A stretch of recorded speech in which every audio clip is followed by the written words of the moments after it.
My name is Daniel, and tonight I'm bringing you 10 true horror stories from America's highways, told by truck drivers who've experienced things that defy explanation. These men and women spend their lives on the road, driving through the darkest hours of night, through places so remote that civilization feels like a distant memory. They've seen things in their headlights that shouldn't exist, heard voices on their CB radios that can't be explained, and encountered situations that changed them forever. These aren't urban legends or campfire tales. These are real experiences from real drivers who trusted me with their stories. Before we begin, subscribe to this channel and leave a comment telling me which story disturbed you the most. Now, let's climb into the cab and drive into the darkness where these 10 terrifying tales await. Story 1. The Phantom Convoy That Never Stops. Robert Hayes had been a long-haul trucker for 23 years, running routes across the American Midwest and South. He specialized in overnight deliveries, preferring to drive when highways were empty and traffic was minimal. Robert had driven millions of miles, crossed every major interstate multiple times, and considered himself an expert on America's road systems. He'd seen countless convoys, groups of trucks traveling together for company and safety, and had participated in many himself.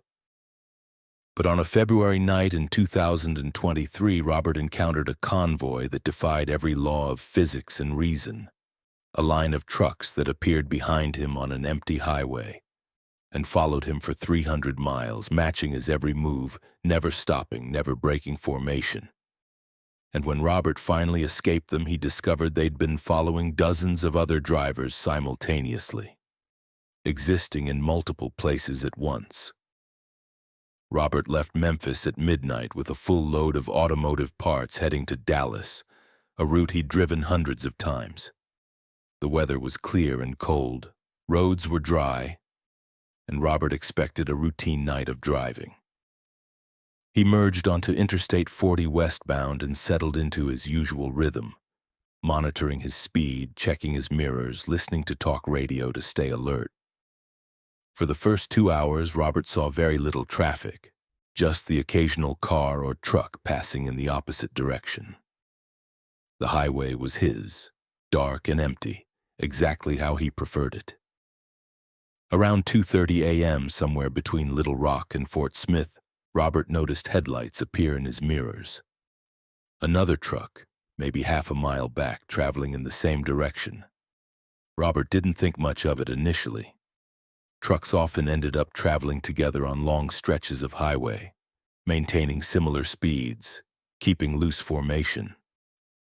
But after 20 minutes, Robert noticed the truck hadn't gotten closer or fallen farther back. It was maintaining exact distance, matching Robert's speed perfectly. Robert adjusted his speed, dropping from 65 to 60 miles per hour. The truck behind him slowed to match. Robert accelerated to 70. The following truck accelerated identically. Robert felt the first stirrings of unease. He'd encountered aggressive drivers before, people who tailgated or followed too closely, but this was different. This driver was maintaining precise distance, as if using cruise control locked to Robert's speed. Robert tried his CB radio, hailing the truck behind him. "Breaker, breaker, this is westbound on 40. You got a truck following me about half-mile back." "What's your 20? Static answered, harsh and loud. Robert tried again on different channels, no response except static. Robert checked his mirrors again and saw something that made his stomach drop.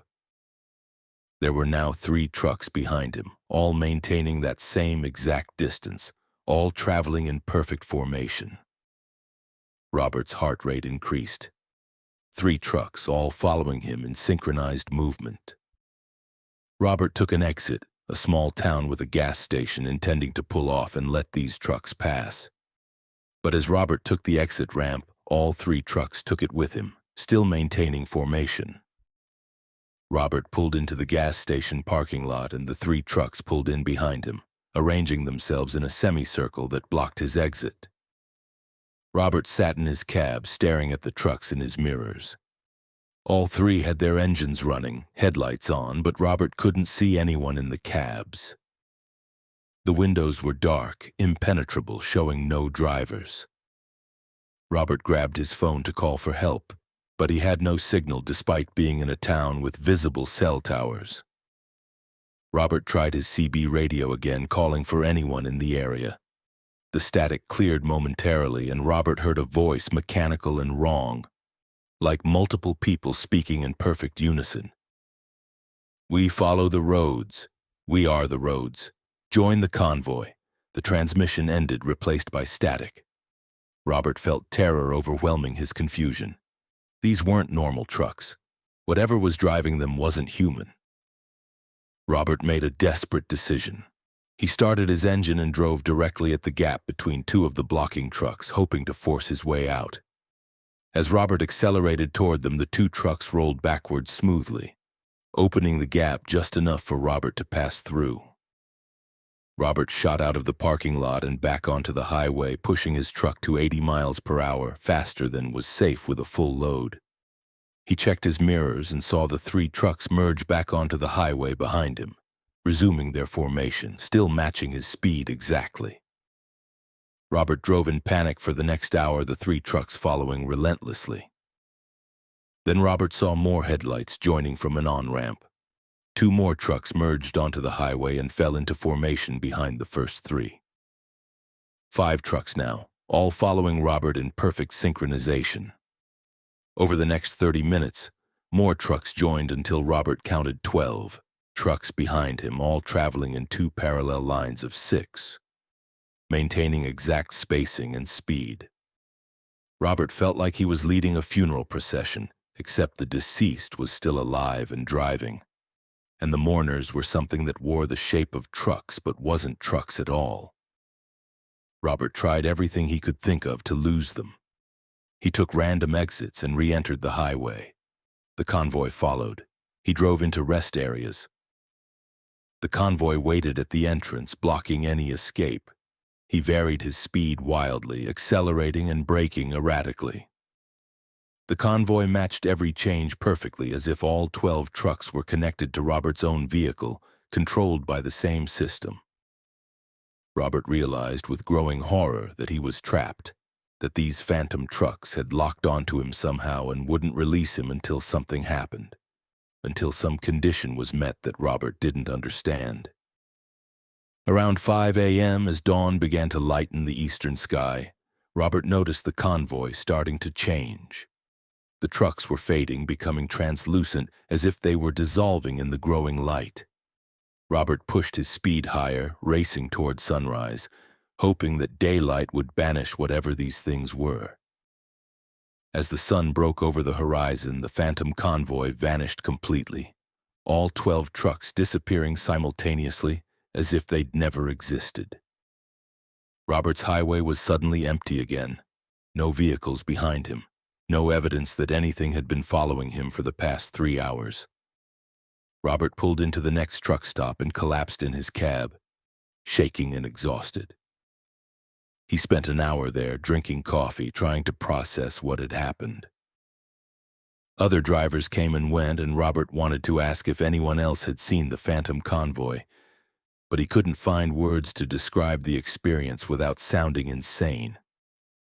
Robert eventually continued to Dallas, completed his delivery, and immediately called his dispatcher to report that he was taking time off, that he needed a break from driving.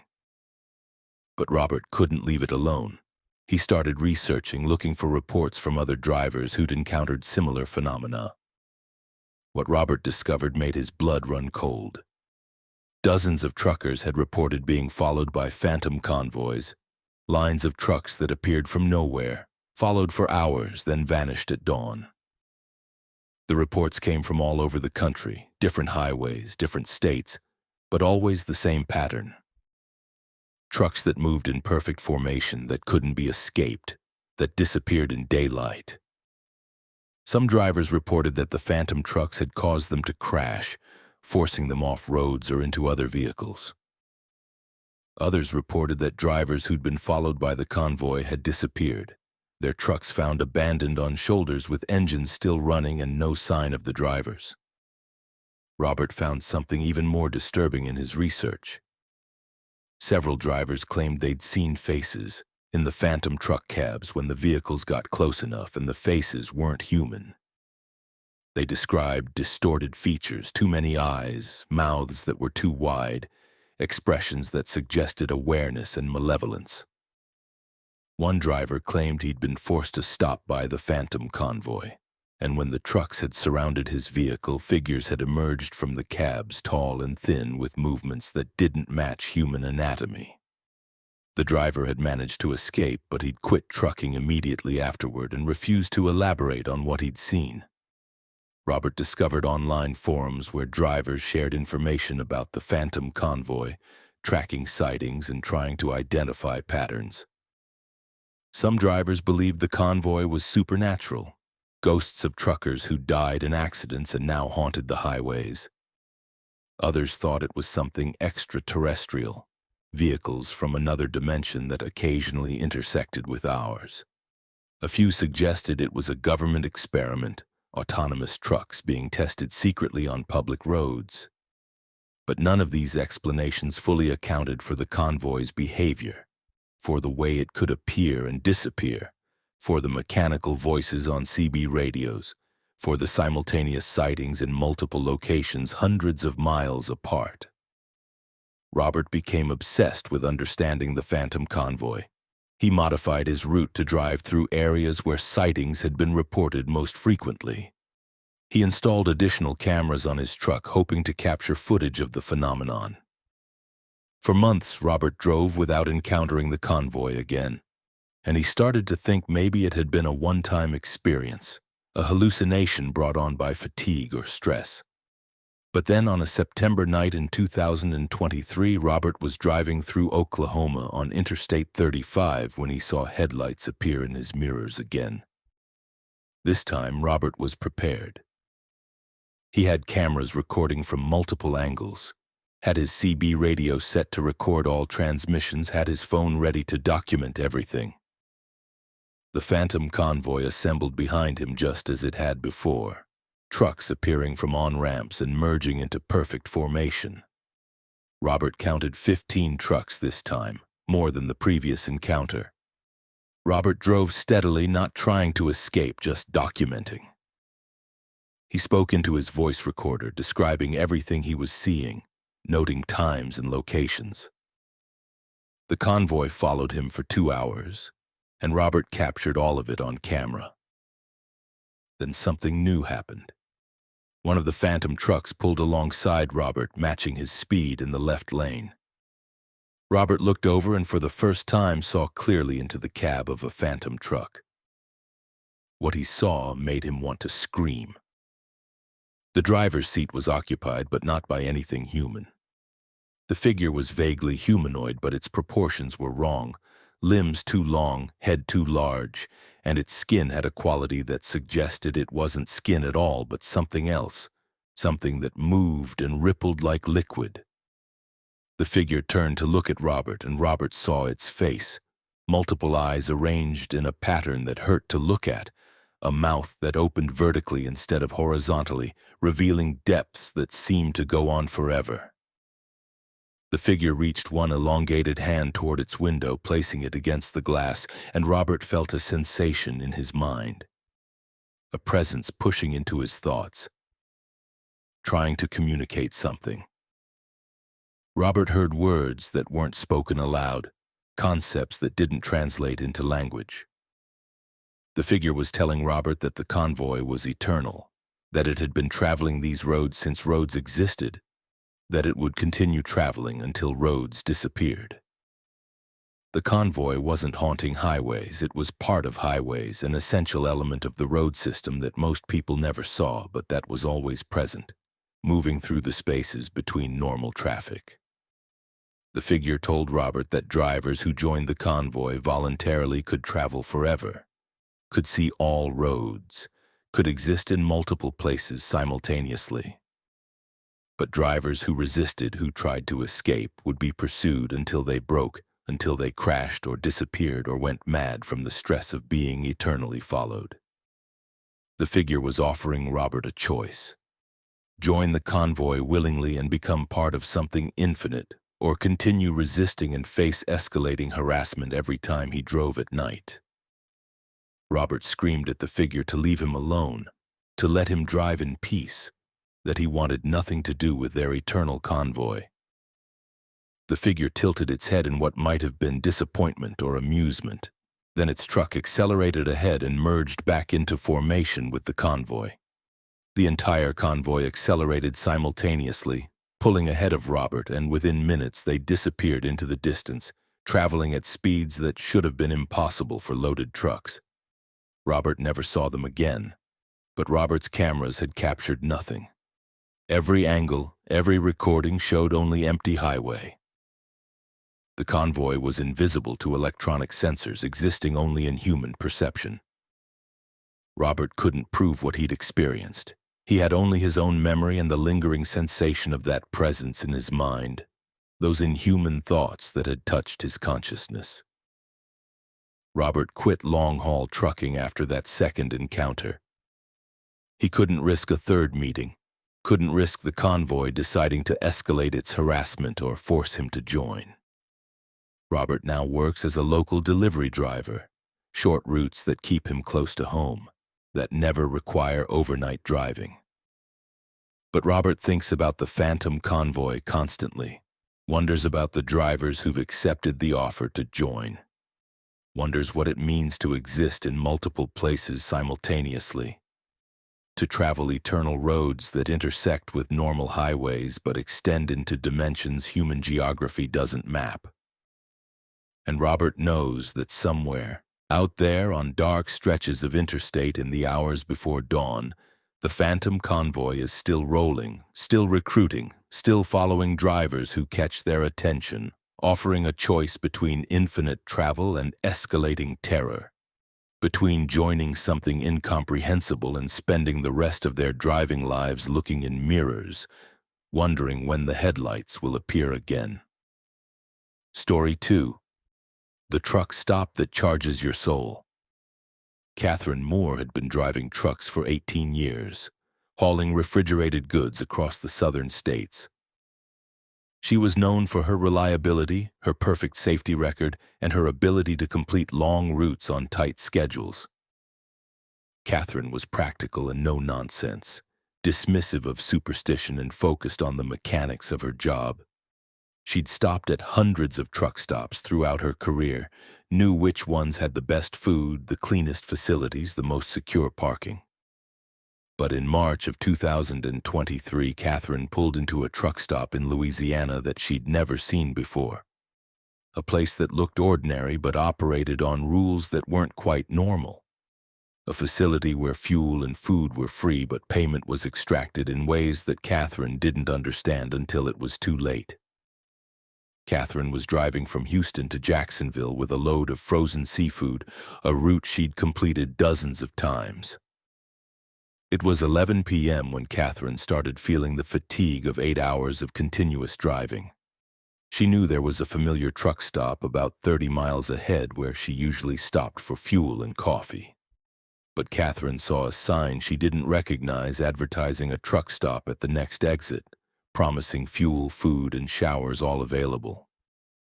Catherine didn't remember this truck stop from previous trips, but new facilities opened regularly, and a closer stop meant she could get back on the road sooner. Catherine took the exit and followed signs to the truck stop, which sat about a mile off the highway. The facility looked modern and well-maintained, with bright lights illuminating a large parking lot that was about half full of trucks. Catherine pulled up to the diesel pumps and was greeted by an attendant, which was unusual. Most truck stops were self-service. The attendant was a young man with a professional demeanor and a slightly too wide smile. "Welcome to Last Chance Fuel and Rest," he said cheerfully. "How can we help you tonight?" Catherine asked to fill her tanks, and the attendant immediately began fueling her truck, moving efficiently and professionally. Catherine noticed there was no card reader on the pump. no price display. She asked the attendant how much the fuel would cost, and he gave her that wide smile again. No charge. Everything here is complimentary. We just ask that you sign our guest book before you leave. Catherine was confused by this answer, but didn't argue with free fuel. She'd encountered promotional events at truck stops before, special occasions where fuel was discounted or free as a marketing strategy. While the attendant filled her tanks, Catherine walked into the main building to use the restroom and grab coffee. The interior was impressively clean and well-stocked, with aisles of snacks and supplies, a full-service restaurant, and a large seating area. Catherine used the restroom, which was spotless, then went to the restaurant counter to order coffee. The woman behind the counter greeted her with the same wide smile the fuel attendant had displayed. Everything's complimentary tonight. Help yourself to whatever you'd like. We just ask that you sign our guest book before leaving. Catherine poured herself coffee and grabbed a sandwich from the cooler, feeling increasingly uneasy about this situation.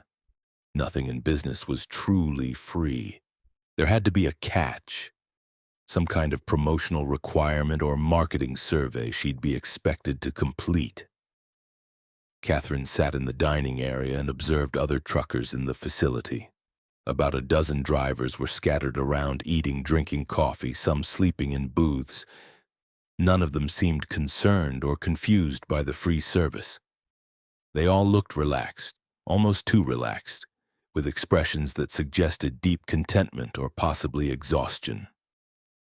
Catherine finished her coffee and sandwich, then approached the front counter where a large leather-bound book sat open, a pen on a chain beside it. This must be the guest book the staff kept mentioning. Catherine flipped through a few pages, seeing names and dates going back several years. The entries were simple, just name, date, and truck company.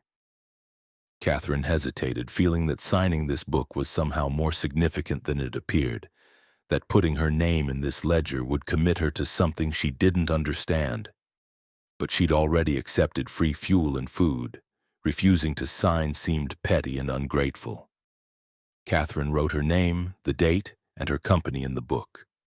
The moment her pen lifted from the final letter, Catherine felt something change, a sensation like cold water running through her veins, a moment of vertigo that made her grip the counter for balance.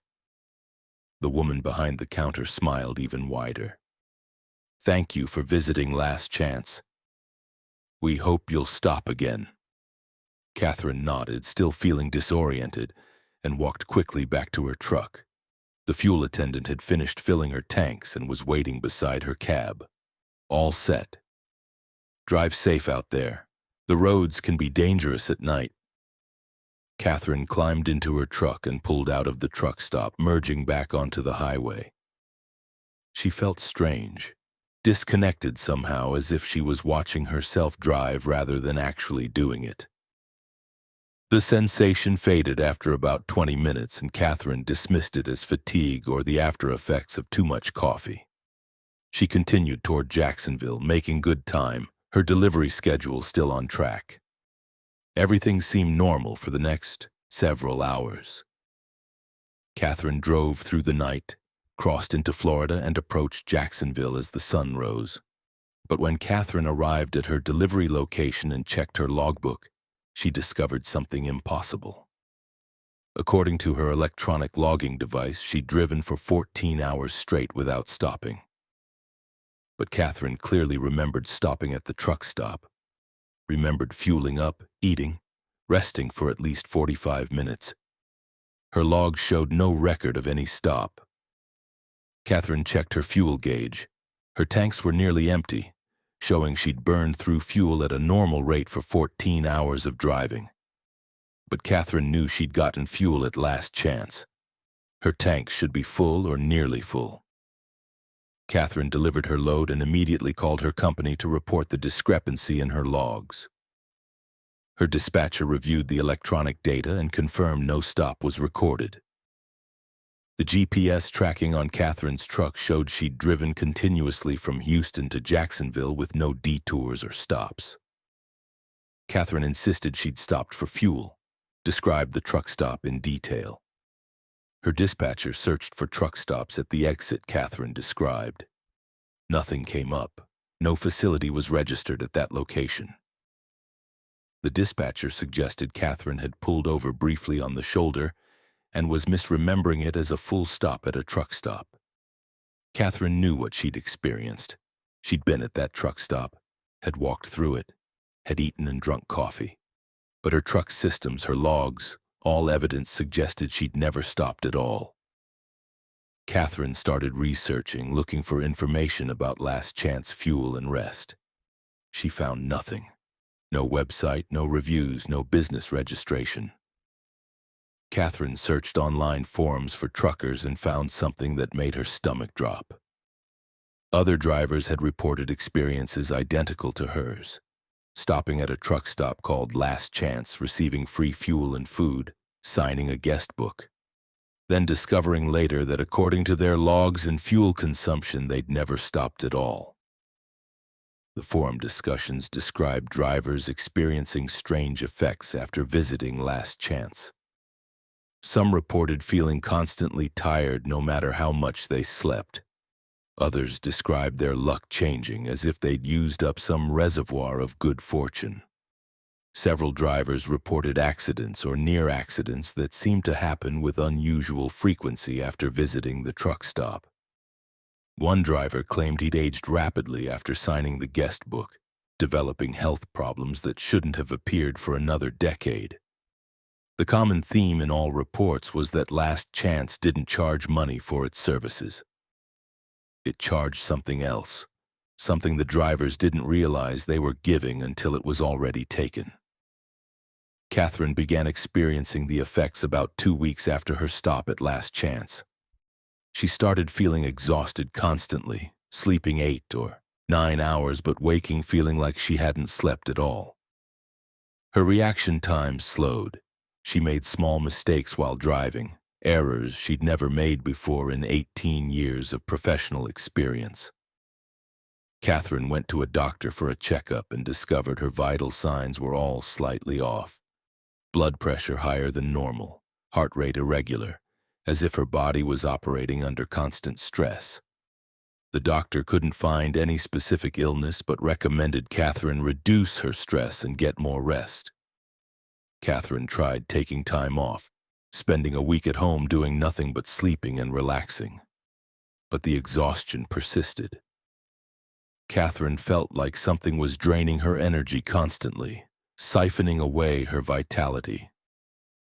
She remembered the sensation she'd felt when signing the guest book, that cold feeling like something flowing out of her.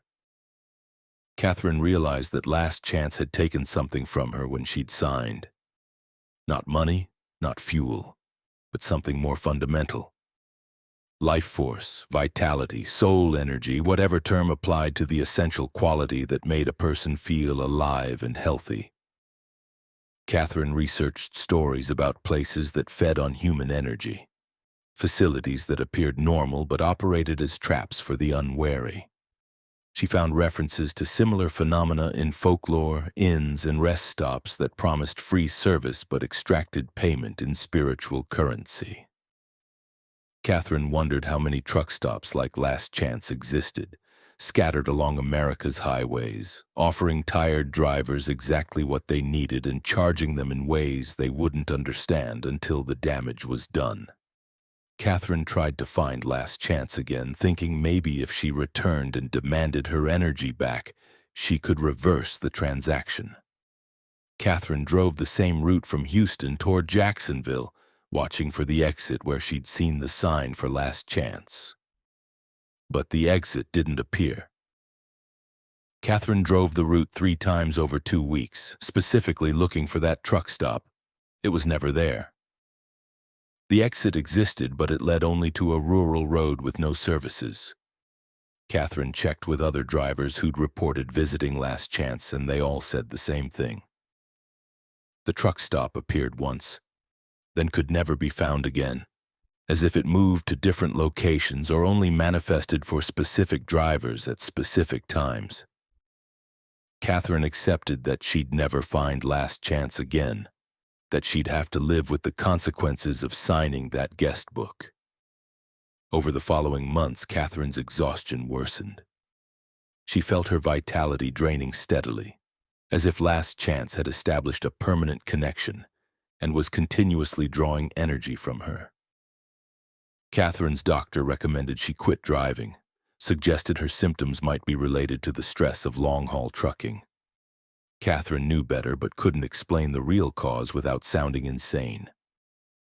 Catherine quit trucking after 20 years, unable to safely operate a commercial vehicle in her deteriorating condition. She took a desk job, something low stress and routine, and tried to rebuild her energy levels. The draining slowed but never stopped. Catherine calculated that at the current rate she'd be completely depleted in maybe 5 or 10 years, all her life force consumed by whatever entity operated Last Chance fuel and rest. Catherine tried everything she could think of to sever the connection. She consulted with spiritualists and energy workers, tried rituals and cleansings, attempted to visualize the connection and cut it. Nothing worked. Catherine found other drivers who'd signed the guest book and compared experiences. They were all experiencing similar energy depletion, all declining in health and vitality at rates that alarmed their doctors. The group realized they'd all signed their names in the same book, had all committed themselves to something by putting pen to paper in that leather-bound ledger. They theorized that the book was a contract, that by signing it willingly in exchange for services rendered, they'd agreed to payment terms they hadn't understood. Last Chance was collecting on those contracts, drawing energy from every person who'd signed, possibly feeding dozens or hundreds of drivers simultaneously. Catherine learned to live with her condition, accepting that she'd made a transaction she couldn't reverse. She warned other drivers whenever possible, posted on forums about Last Chance, told anyone who'd listen to never sign a guest book at a truck stop that offered free services without clear payment terms. Most people dismissed her warnings as paranoia or scam alerts, but a few drivers took her seriously, a few people who'd heard similar stories or had their own encounters with facilities that didn't operate normally. Catherine still sees Last Chance sometimes in her peripheral vision when she's driving. She'll glimpse the exit sign, the bright lights of the facility, the trucks parked in the lot. But when she looks directly, it's gone, replaced by empty highway or different businesses. Catherine believes Last Chance exists partially outside normal reality, manifesting only when it needs to attract new customers, appearing to drivers who are tired and desperate for rest, offering them exactly what they need and charging them everything they have in slow installments they'll pay for the rest of their shortened lives. And Catherine knows that somewhere in that facility, in a leather-bound book, her signature remains as evidence of her agreement, her name written in ink that binds her to a contract that will drain her completely, one drop of vitality at a time, until Last Chance has extracted full payment for the free fuel and food she accepted on a March night when she was too tired to question why nothing in this world is ever truly free. Story 3. The Voice That Called from Mile Marker 187. Marcus Daniels had been a cross-country trucker for 15 years, running routes from coast to coast, through every state and across every major highway system in America. He was an experienced driver who understood road safety, who knew how to handle fatigue, who could navigate through any weather condition. Marcus had heard every kind of sound a highway could produce, from wind whistling around his trailer to animals calling in the distance to the rumble of other vehicles. But on a November night in 2022, Marcus drove past mile marker 187 on Interstate 80 in Nevada, and he heard his name called by a voice that shouldn't have existed, a voice that came from the mile marker itself, that knew details about Marcus's life no one should know, and that demanded he stop and answer questions he didn't want to face. Marcus was hauling electronics from California to Pennsylvania, a coast-to-coast run that would take him 4 days of steady driving. He'd left Sacramento that morning and driven through Nevada as evening fell, planning to push through the night and reach Utah by dawn. Nevada's stretch of Interstate 80 was one of the loneliest highways in America, crossing hundreds of miles of empty desert with towns few and far between. Marcus had driven this route dozens of times and knew every mile of it, knew where services were available and where he'd be alone with nothing but sagebrush and darkness. Around 2 a.m., Marcus was deep in the Nevada desert, about an hour east of Elko. Traffic was non-existent. Marcus hadn't seen another vehicle in over 30 minutes. His headlights illuminated empty highways stretching ahead into darkness, and his mirrors showed nothing but night behind him. Marcus was listening to a podcast through his speakers, keeping his mind engaged to fight the hypnotic effect of endless straight highway. Then Marcus passed mile marker 187, just another green sign reflecting his headlights for a brief moment, and he heard a voice call his name. The voice was clear and loud, seeming to come from outside his truck, but close enough that Marcus instinctively checked his passenger seat, thinking someone had somehow gotten into his cab. The seat was empty. The voice called again. Marcus. Marcus Daniels. Stop! We need to talk. The voice was male, middle-aged, with an accent Marcus couldn't place. It sounded like it was coming from his speakers, so Marcus turned off his podcast. The voice continued unaffected by Marcus turning off his audio system. Marcus, you passed us. Come back to mile marker 187. We've been waiting for you. Marcus felt his hands tighten on the steering wheel. He checked his CB radio, thinking maybe someone was broadcasting on a frequency that was bleeding through his speakers somehow. The CB was off. Marcus tried his phone, thinking maybe it had somehow activated and was playing something.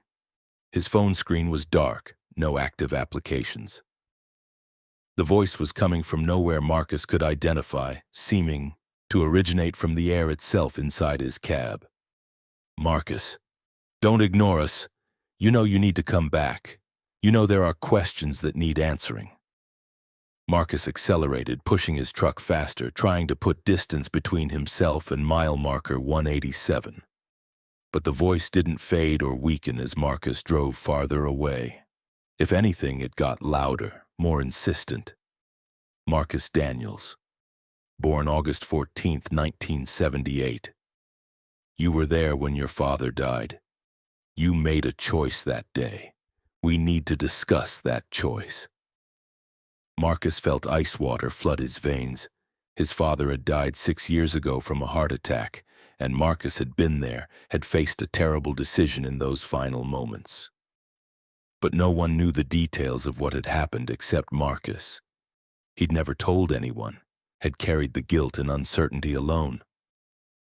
The voice continued, describing the scene with perfect accuracy. Your father was conscious after the initial attack. He was in pain, struggling to breathe. He asked you to call an ambulance, but you hesitated. You stood there for 90 seconds before making the call. 90 seconds that might have made the difference between life and death. Why did you hesitate, Marcus? We need to understand your reasoning. Marcus was shaking now, his vision blurring with tears. The voice was right. Marcus had hesitated, had frozen in shock and fear when his father collapsed, had wasted precious seconds before finally grabbing his phone and calling for help. The paramedics had arrived too late. Marcus's father had died before they could transport him to the hospital. Marcus had lived with the guilt ever since, wondering if those 90 seconds had been the difference, if his hesitation had killed his father. But Marcus had never told anyone about his delay, had reported that he'd called immediately, had let everyone believe he'd done everything possible as quickly as possible. Now this voice, this impossible entity speaking from mile marker 187, knew the truth and was demanding Marcus return to face it. Marcus wanted to keep driving, to run from this confrontation, but the voice wouldn't stop. It continued describing other moments from Marcus's life, other decisions, other choices that Marcus regretted or questioned. The voice knew about the time Marcus had cheated on a college exam and received a degree based partially on fraudulent work. It knew about money Marcus had stolen from a previous employer. Small amounts he'd justified as compensation for being underpaid. It knew about a car accident Marcus had caused but blamed on the other driver, letting an innocent person take responsibility for damage Marcus had inflicted. The voice cataloged Marcus's sins and mistakes with perfect knowledge, describing each one in detail, asking Marcus to return to mile marker 187 and account for all of it. Marcus couldn't take it anymore. He pulled onto the shoulder, stopped his truck, and screamed at the empty air. "What do you want from me?" "What are you?" The voice responded immediately, calm and patient. "We are the accounting. We exist at certain points along certain roads, and we call to people who pass us, people who carry unresolved questions and unconfessed sins. You don't have to come back, Marcus. You can keep driving. But we'll keep calling. Every time you pass this mile marker, every time you're on this highway, you'll hear us. And eventually you'll come back because you need to answer. You need to account." Marcus sat in his truck on the shoulder of the highway, crying and shaking. He thought about his father, about those 90 seconds of hesitation, about whether calling sooner would have saved him. Marcus thought about all his other mistakes, the small corruptions and compromises he'd made throughout his life. The voice was offering him something. Not forgiveness or absolution, but accounting. A chance to speak truth about his actions and motivations. Marcus made a decision. He turned his truck around and drove back toward mile marker 187. As Marcus approached the mile marker, he saw something that hadn't been there before. A figure standing beside the road, illuminated by his headlights. The figure was humanoid but wrong somehow, proportions distorted, standing too still. Marcus pulled onto the shoulder near the mile marker and stopped. The figure approached his window. Marcus saw its face and felt his mind struggle to process what he was seeing. The face shifted constantly, never settling into one appearance, showing different features in rapid succession, as if the figure was everyone and no one simultaneously. The figure spoke with the same voice Marcus had been hearing. "Thank you for returning, Marcus. We have questions and you will provide answers. The questions will be difficult. Some have no right answers. But you must answer truthfully. If you lie, we'll know, and you'll be required to stay here until you find truth. If you answer honestly, you'll be released, and you'll never hear from us again. Do you consent to this accounting?" Marcus nodded, too afraid to speak. The figure reached one shifting hand toward Marcus's truck and touched the door. Marcus felt a sensation like electricity running through his entire body. For the next 3 hours, Marcus sat in his truck while the figure asked questions. Questions about his father's death, about his choices, about why he'd hesitated. Marcus answered as honestly as he could, admitting his fear, his shock, his moment of paralysis.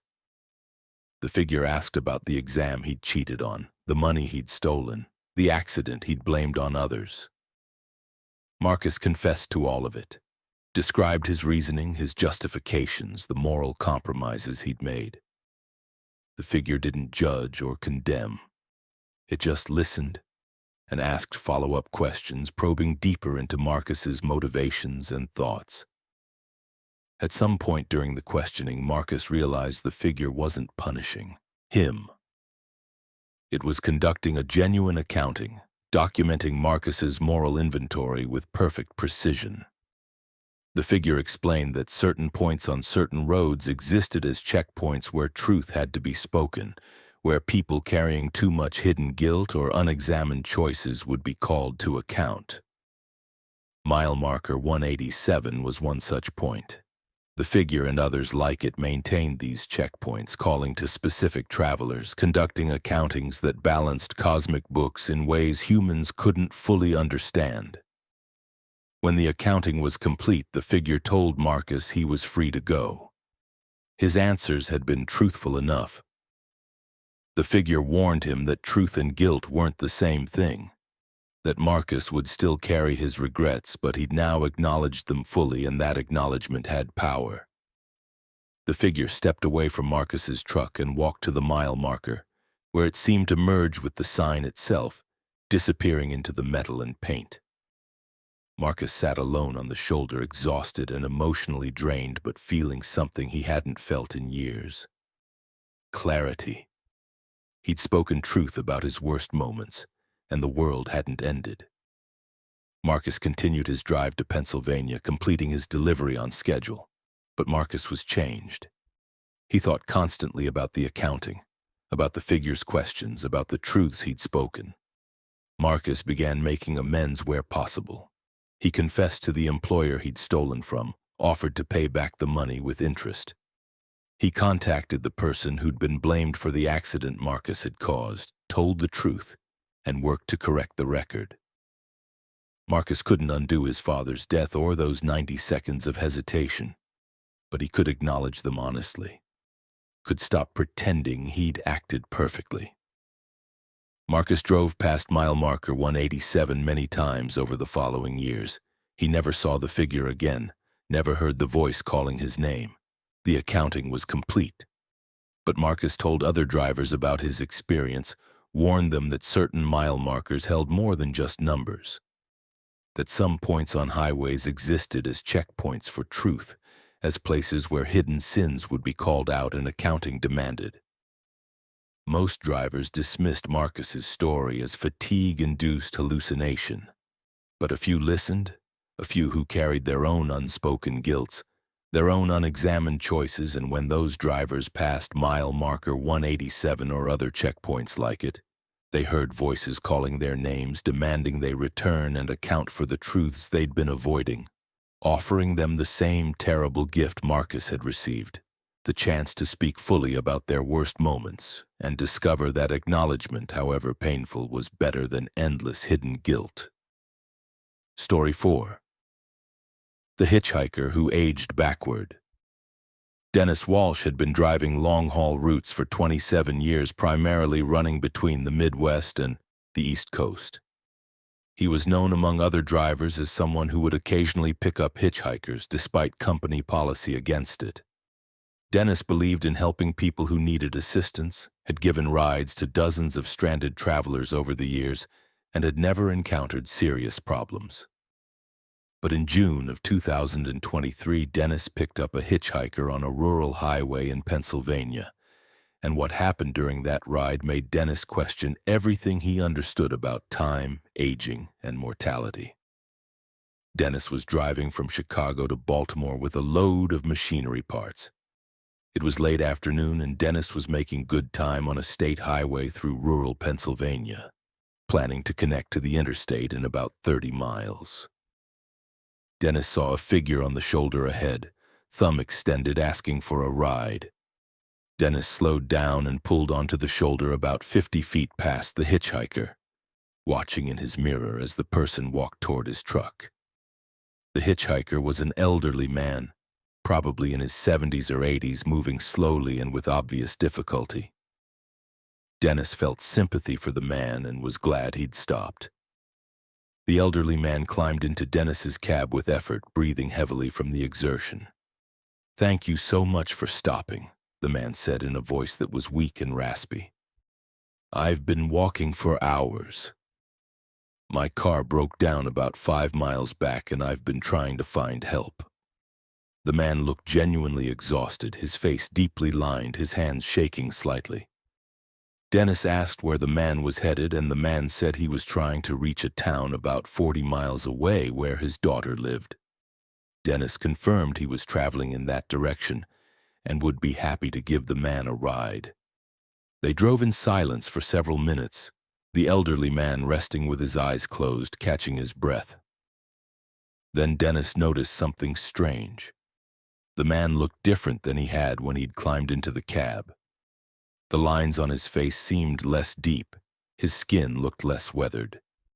Dennis attributed this to lighting changes, to the afternoon sun illuminating the cab differently. But as they continued driving, the changes became more pronounced. The man's hair, which had been completely white, now showed streaks of gray. His hands, which had been shaking, were now steady. His breathing, which had been labored, was now normal. Dennis glanced at his passenger repeatedly, trying to understand what he was seeing. The man opened his eyes and smiled at Dennis. "I'm feeling better already. Thank you again for the ride." The man's voice was stronger than it had been, less raspy, more energetic. Dennis asked if the man was okay, if he needed medical attention. The man laughed. "I'm fine." "Better than fine, actually. I always feel better when I'm riding with someone. Something about moving forward, about being in motion, it helps." Dennis continued driving, and the changes continued. After 20 minutes, the elderly man looked like he was in his 60s, hair mostly gray with some dark brown. Face still lined but less severely, posture more upright. After 30 minutes, he looked like he was in his 50s, hair mostly dark brown, face showing middle-aged features. Dennis couldn't process what was happening. People didn't get younger as they sat in truck cabs. This violated every law of biology and physics Dennis knew. Dennis pulled onto the shoulder, intending to ask the man what was happening, to demand an explanation. But when Dennis stopped, the aging process reversed. The man immediately started looking older again, lines reappearing on his face, hair turning gray rapidly. "Please don't stop," the man said, and for the first time Dennis heard fear in his voice. "Please keep driving. I need to keep moving. If you stop, I'll age forward again. I need to reach my daughter while I'm still young enough to recognize her." Dennis felt terror mixing with confusion. This wasn't a normal hitchhiker. This was something else, someone caught in a temporal anomaly, someone whose aging was tied to motion in ways that shouldn't be possible. Dennis got the truck moving again, and the man began aging backward once more. Dennis asked for an explanation. "What's happening to you? Why are you getting younger?" The man sighed. "I don't fully understand it myself. It started about 2 months ago. I was driving and I crashed. The accident should have killed me. I was 84 years old and the impact was severe. But when I woke up, I was lying on the shoulder of the highway and I felt different. I looked at my reflection in a car window and saw I was younger, maybe 80 years old. I'd somehow lost 4 years." The man explained that he'd discovered his aging was tied to velocity. When he was moving, traveling in a vehicle, or even walking at a fast pace, he aged backward. When he stopped, he aged forward at an accelerated rate. The man had been trying to reach his daughter, hoping she could help him, but he kept running out of motion. He'd walk until exhausted, age backward to his 70s or 60s, then have to rest, which caused him to age forward again. He'd been caught in this loop for 2 months, unable to stabilize at any age, unable to stop the temporal fluctuation. Dennis asked what the man wanted. What would happen if he reached his daughter? The man said he didn't know, but he hoped that if he could get young enough, if he could age backward to a point before the accident, maybe he could somehow reset, could escape the temporal loop. The man theorized he was aging backward toward the moment of the accident, and if he could reach that moment while in motion, maybe he could prevent it, could avoid the crash that had started this impossible situation. Dennis drove faster, watching in his peripheral vision as his passenger continued to age backward. The man reached his 40s, then his 30s, looking like a completely different person than the elderly man who'd climbed into the cab. The man spoke about his life, describing memories from decades ago as if they were recent, his mind regressing along with his body. By the time they were 20 miles from the town where the man's daughter lived, the passenger looked like he was in his 20s, a young man with dark hair and unlined face. Then the man started showing signs of distress. He was aging backward too quickly, his adult features beginning to take on teenage characteristics. "Dennis, I'm going too far back. You need to slow down. If I keep aging backward, I'll disappear completely. I'll age back to before I was born." Dennis eased off the accelerator, trying to find a speed that would stabilize the man's age. They experimented with different velocities, discovering that at exactly 43 miles per hour, the man's aging stabilized. He remained looking about 18 years old, neither aging forward nor backward. Dennis maintained that exact speed for the remaining distance to the town. When they arrived, Dennis asked where the man's daughter lived.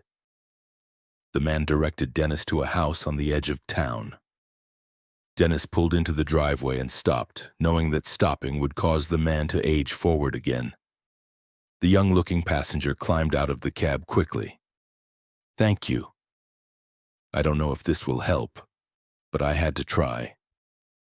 The man ran toward the house, and Dennis saw him aging as he ran, features shifting from 18 to 20 to 25. A woman came out of the house, middle-aged, looking confused. The young man reached her and started speaking urgently. The woman's confusion turned to shock, then to tears. She was recognizing something in this young man, seeing her father in features that had aged backward 40 years. Dennis didn't wait to see what happened next. He pulled out of the driveway and continued toward Baltimore, shaken by what he'd witnessed and participated in. Dennis never learned what happened to the aging backward man. He tried to research the incident, looking for news reports about temporal anomalies or unusual aging cases in Pennsylvania. Nothing appeared. Dennis wondered if the man had found a way to stabilize his age, or if he'd continued aging backward until he disappeared, or if he'd aged forward normally after stopping and was back to being elderly. Dennis told other drivers about his experience, warning them that some hitchhikers carried more than just their own stories, that some passengers were caught in impossible situations that violated reality. Dennis stopped picking up hitchhikers after that incident, too afraid of encountering another person whose existence defied natural laws. But Dennis thinks about that man often, wonders about the physics of aging tied to velocity, wonders if time and motion are connected in ways science doesn't understand. And Dennis knows that somewhere in Pennsylvania, a man might still be trying to find the right speed, the right amount of motion, to stabilize his age at a point where he can live normally, or might have already aged backward past birth and vanished from existence, or might have found his daughter and explained his impossible situation, hoping she could love him regardless of whether he appeared as her 84-year-old father or her 18-year-old father or any age between. Story 5. The Cargo That Whispered Coordinates. Andrew Chen had been a freight hauler for 19 years, specializing in high-security shipments that required careful handling and discretion. He'd transported everything from military equipment to medical supplies, always following protocols exactly and never asking questions about cargo contents. Andrew was trusted by companies that needed absolute reliability, and he commanded premium rates because of his perfect record. But in July of 2023, Andrew accepted a shipment from a government contractor, a single sealed container that he was told contained experimental communications equipment. And during the 3-day drive from Nevada to Virginia, Andrew discovered the container was broadcasting something, whispering coordinates in multiple languages, directing him toward locations that weren't on his route and shouldn't have existed. The job came through Andrew's regular dispatcher on a Monday morning. A defense contractor needed urgent transport of classified equipment from a facility outside Las Vegas to a military installation in Virginia. The pay was exceptional, 5 times Andrew's normal rate, with strict security requirements. Andrew would pick up the container, which would be sealed with tamper-evident locks and equipped with GPS tracking. He would drive straight through with minimal stops, maintain radio silence about the cargo, and deliver within 72 hours. Andrew had done similar jobs before and accepted immediately. Andrew arrived at the contractor's facility and backed his trailer to their loading dock. Security was intense, armed guards at every checkpoint, cameras monitoring every angle. Workers loaded a single container into Andrew's trailer, a metal box about 8 feet long, 4 feet wide, and 4 feet tall, marked with classification stamps and warning labels. A supervisor gave Andrew final instructions. Do not open the container. Do not attempt to inspect or scan the contents. Maintain constant movement except for necessary fuel stops. If you hear any unusual sounds from the container, ignore them. This is testing equipment and may produce audio artifacts. Report any tampering attempts immediately. Andrew signed the paperwork and began his drive east. For the first 8 hours, everything was normal. Andrew followed his planned route across Nevada and into Utah, maintaining steady speed and making good time. His trailer rode smoothly, the container properly secured and showing no signs of shifting. Andrew stopped briefly for fuel and continued driving as the sun set and darkness covered the highway. Around midnight, somewhere in central Utah, Andrew heard the first sound. It was a whisper, barely audible over his engine noise coming from his trailer through the thin wall that separated his cab from the cargo area. Andrew initially dismissed it as wind or road noise, acoustic effects of air moving around his vehicle. But the whisper continued, and Andrew started to distinguish patterns in it, syllables that sounded like language. Andrew turned off his radio to hear more clearly, and the whisper became undeniable. A voice, speaking in what sounded like Russian, repeating something over and over in a rhythmic pattern. Andrew didn't speak Russian, but he recognized the language from previous international halls. The supervisor had warned about audio artifacts, so Andrew tried to ignore it and keep driving. But the whisper grew louder, more insistent, and Andrew started hearing his own language mixed in. English words, numbers specifically, spoken in a flat, monotone voice that seemed to come from the container itself. Andrew listened carefully and realized the voice was speaking coordinates. Latitude and longitude, degrees and minutes, precise location data being broadcast from his cargo. Andrew checked his GPS and compared the coordinates being whispered to his current location. They didn't match. The coordinates pointed to a location about 40 miles northwest of his position, somewhere off his route in empty Utah desert. Andrew ignored the whisper and continued driving according to his planned route. But the voice became more urgent, the volume increasing, and Andrew started hearing additional languages.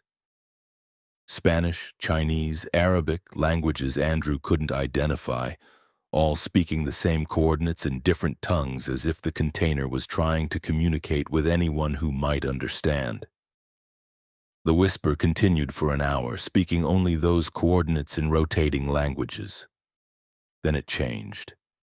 New coordinates pointing to a different location, this time about 60 miles east of Andrew's position. The voice repeated the new coordinates in the same multilingual rotation. Andrew felt increasingly uneasy. This wasn't normal testing equipment. This was something that wanted to go somewhere specific, that was trying to direct Andrew toward locations that weren't on his manifest or his route. Around 3 a.m., Andrew stopped for fuel at a truck stop in Colorado. While his tanks were filling, Andrew walked around his trailer, listening near the container. The whisper was clearly audible from outside, sound leaking through gaps in the container's seals. Other truckers at the fuel island looked at Andrew curiously, probably wondering about the strange noise.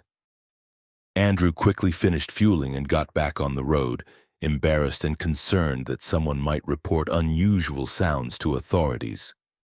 The whisper continued through the night, cycling through coordinates every few hours, each set pointing to locations that deviated from Andrew's route by varying distances. Andrew started to recognize a pattern. The coordinates formed a trail, a series of waypoints that created an alternate route across the country, passing through locations that weren't on any map Andrew had seen. Some coordinates pointed to empty desert, others to mountain wilderness, a few to small towns that Andrew had never heard of. The whisper was trying to guide Andrew on a journey different from the one he'd been hired to complete. By the second day, Andrew was exhausted from listening to the constant whisper. He'd tried wearing earplugs, but the sound penetrated anyway, seeming to come through vibrations in his truck's frame as much as through the air. Andrew tried turning up his radio to drown out the whisper, but it didn't help. The voice adjusted its volume to remain audible, always just loud enough to be heard over whatever Andrew did to block it. Andrew felt like the container was speaking directly to his mind, broadcasting on frequencies that bypassed normal hearing. Andrew started to wonder what would happen if he followed the coordinates. Would the container stop whispering? Would whatever intelligence controlled the device be satisfied? Andrew knew he couldn't deviate from his route without violating his contract and potentially facing legal consequences. The cargo was classified, tracked by GPS, monitored by the contractor. Any deviation would be noted and questioned, but the whisper was driving Andrew toward madness. The constant repetition of coordinates in multiple languages creating a pressure in his mind that was becoming unbearable. On the second night somewhere in Kansas, Andrew made a decision. He took an exit that led toward one of the whispered coordinates, a location about 30 miles north of the interstate. The moment Andrew turned toward the coordinates, the whisper changed. It became excited if mechanical voices could express emotion, speaking faster, adding encouragement in languages Andrew could understand. Yes. Correct. Proceed. The voice guided Andrew through rural roads, directing turns with new coordinates as he drove, constantly updating his route toward some destination only the container knew. Andrew followed the coordinates for an hour, driving deeper into empty farmland, following roads that became progressively smaller and less maintained. Finally, the whisper directed him to stop at a specific location, a field beside an abandoned farmhouse. Andrew pulled off the road and sat in his truck, engine idling, wondering what he'd done. The whisper stopped for the first time since it had started, replaced by a new sound, clicking, rhythmic and rapid, coming from the container. Andrew got out of his truck and walked to his trailer, listening near the container. The clicking had pattern and purpose, like some kind of signaling or communication. Andrew waited 30 minutes, not knowing what else to do. Then he saw lights in the sky. Not aircraft, but something else, objects moving with fluid grace that defied normal aerodynamics. 3 lights descended toward the field, moving silently, and Andrew felt terror overwhelming his curiosity.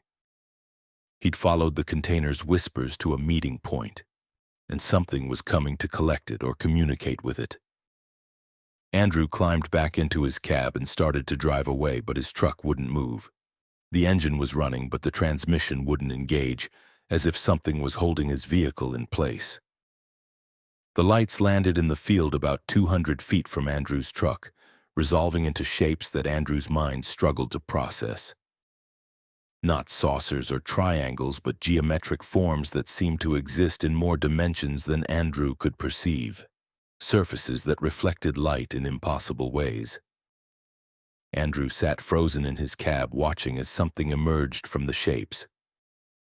Figures, not quite humanoid, but close enough to be recognizable as intelligent beings, moved toward Andrew's trailer. They passed through the trailer walls without opening it, as if the metal was permeable to them. Andrew heard sounds from inside his trailer, activity around the container. Then the figures emerged again, carrying something that glowed with internal light. The figures returned to their craft. The lights rose into the sky and accelerated away at impossible speeds, disappearing in seconds. Andrew's truck suddenly released, transmission engaging normally, and Andrew drove away from that field as fast as his loaded vehicle could manage. He returned to the interstate and continued toward Virginia, his hands shaking on the steering wheel. The whisper didn't return. The container was silent for the rest of the journey. Andrew delivered it to the military installation on schedule. The container still sealed, GPS logs showing his detour, but no one questioned him about it. The receiving personnel inspected the container, confirmed the seals were intact, and signed Andrew's paperwork. Andrew never learned what the container had contained or what had been removed from it by those figures in the Kansas field. He completed the contract and received his payment, but Andrew requested that his dispatcher never assign him classified government cargo again. Andrew tried to report what had happened, called the defense contractor to explain about the whispers in the meeting in the field, but his calls were deflected or ignored. Andrew realized that whatever he'd transported was beyond normal military projects, was involved with something the government either didn't acknowledge or couldn't control. Andrew researched the coordinates the container had whispered, entering them into mapping software to see what locations had been indicated. Most coordinates pointed to remote areas with no obvious significance, but a few matched locations where UFO sightings had been reported, where unexplained phenomena had been documented by civilian researchers. Andrew theorized that the container had been some kind of communication device, possibly recovered from non-human intelligence, and it had been signaling to its origin source, providing coordinates for a retrieval operation. By following those coordinates, Andrew had facilitated a recovery mission he'd never been briefed about and probably wasn't authorized to participate in. Andrew told other drivers about his experience in vague terms, warning them that government cargo might contain more than equipment, that classified shipments might be transporting technology or entities beyond normal understanding, and that drivers who transported such cargo might find themselves involved in situations that challenged their understanding of reality. Most drivers dismissed Andrew's story as stress-induced hallucination, but a few listened, a few who'd had their own experiences with cargo that behaved strangely, and those drivers shared their own stories of whispered voices, unexplained phenomena, and cargo that seemed to have intentions beyond being simple freight. And Andrew lives with the knowledge that for 3 days, he'd been transporting something that wanted to go home, that had been calling to its creators or companions, and that had used him as an unwitting courier in a recovery operation between intelligence human authorities didn't fully control and couldn't prevent. Story 6. The rest area where everyone sleeps forever. Patricia Sullivan had been driving regional routes for 14 years, hauling agricultural products across the Midwest. She was known for her punctuality, her careful driving, and her habit of using the same rest areas on her regular routes, places she knew were safe and well-maintained. Patricia had stopped at hundreds of rest areas throughout her career, taking quick breaks to stretch and use facilities before continuing her deliveries. But in August of 2023, Patricia pulled into a rest area in Iowa that looked normal and inviting. But once inside its parking lot, Patricia discovered that leaving was impossible. That time behaved strangely within its boundaries, and that other drivers who'd stopped there had never left, remaining asleep in their vehicles in what might be eternal rest. Patricia was driving from Nebraska to Illinois with a load of corn, a routine overnight run she'd completed dozens of times. It was 2 a.m. when Patricia started feeling tired, her eyes heavy despite drinking coffee, her concentration wavering. She knew there was a familiar rest area coming up in about 10 miles, a place she'd stopped at many times before. Patricia took the exit and followed the access road to the rest area, which sat about half a mile off the highway. The facility looked as it always did. A small building with restrooms and vending machines, a parking lot with spaces for both cars and trucks. About a dozen vehicles were parked there, which wasn't unusual for this time of night. Patricia pulled into a truck parking space and shut down her engine, planning to take a quick 20-minute nap before continuing. She reclined her seat, set an alarm on her phone, and closed her eyes. Patricia fell asleep almost immediately, exhausted from 8 hours of driving. When Patricia's alarm woke her, she sat up and checked the time. 20 minutes had passed exactly as planned. Patricia felt refreshed and ready to continue. She started her engine and put her transmission in gear, preparing to drive out of the rest area. But when Patricia tried to drive forward, her truck wouldn't move. The engine was running fine, her transmission was engaging, but her truck remained stationary as if the parking lot surface was holding her wheels. Patricia tried reverse with the same result. Her truck was stuck, not mechanically, but somehow held in place by the parking lot itself. Patricia got out to inspect her wheels, thinking maybe she'd parked on soft ground that her weight had compacted. But the pavement was solid concrete, and her tires showed no signs of sinking or being blocked. Patricia walked around her truck twice, looking for any explanation. Nothing. Her truck just wouldn't move. Patricia looked at the other vehicles in the parking lot and noticed something disturbing. None of them had moved since she'd arrived. The same cars and trucks were in the exact same positions, and Patricia could see people sleeping in several vehicles, their positions unchanged. Patricia walked to the rest area building, hoping to find someone who could help or explain what was happening. The building was unlocked, lights were on, but it was completely empty. No maintenance workers, no other travelers, no one. Patricia used the restroom and tried to call for help on her phone. No signal. Patricia had full bars when she'd entered the rest area, but now her phone showed no service despite being close to a major highway where coverage should be available. Patricia tried the payphone mounted on the building's exterior. No dial tone. Patricia returned to her truck and tried again to drive out. Still stuck. Patricia sat in her cab trying to stay calm, trying to think rationally about her situation. She was trapped in a rest area with about a dozen other vehicles, all seemingly unable to leave, all occupied by people who appeared to be sleeping and weren't waking up despite Patricia knocking on windows and shouting for their attention. Patricia noticed that her phone's time display seemed wrong. It showed 2:47 a.m., only 27 minutes since she'd arrived, but Patricia felt like she'd been awake for much longer than 7 minutes. Time was distorted somehow, passing differently inside the rest area than it did outside. Patricia decided to walk to the highway and flag down help. She set off down the access road that connected the rest area to the interstate. Patricia walked for what felt like 30 minutes, but the highway never got closer. The access road seemed to stretch as she walked, the distance remaining constant despite her steady progress. Patricia turned around and found herself back at the rest area immediately, as if the walk had never happened. The rest area was inescapable. Its boundaries somehow looped back on themselves, making exit impossible. Patricia tried to stay awake, tried to resist the drowsiness that was creeping over her despite her alarm and fear.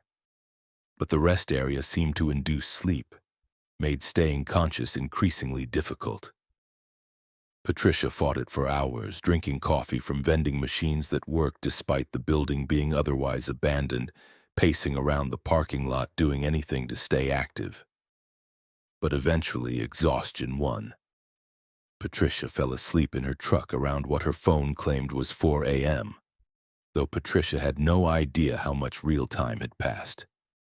When Patricia woke again, her phone showed 6 a.m. 2 hours had passed, or so the phone claimed. But the sky was still dark, showing no signs of approaching dawn. Patricia looked at the other vehicles and realized with horror that more had appeared. The parking lot now held at least 20 vehicles, all presumably occupied by sleeping drivers who'd arrived while Patricia had been unconscious. Patricia checked her truck's fuel gauge and saw it had dropped significantly, as if her engine had been running for many hours, despite Patricia only being asleep for what her phone said was 2 hours. Patricia understood then that time inside the rest area was severely distorted, that hours or days might be passing in the outside world while minutes passed on her phone, or vice versa.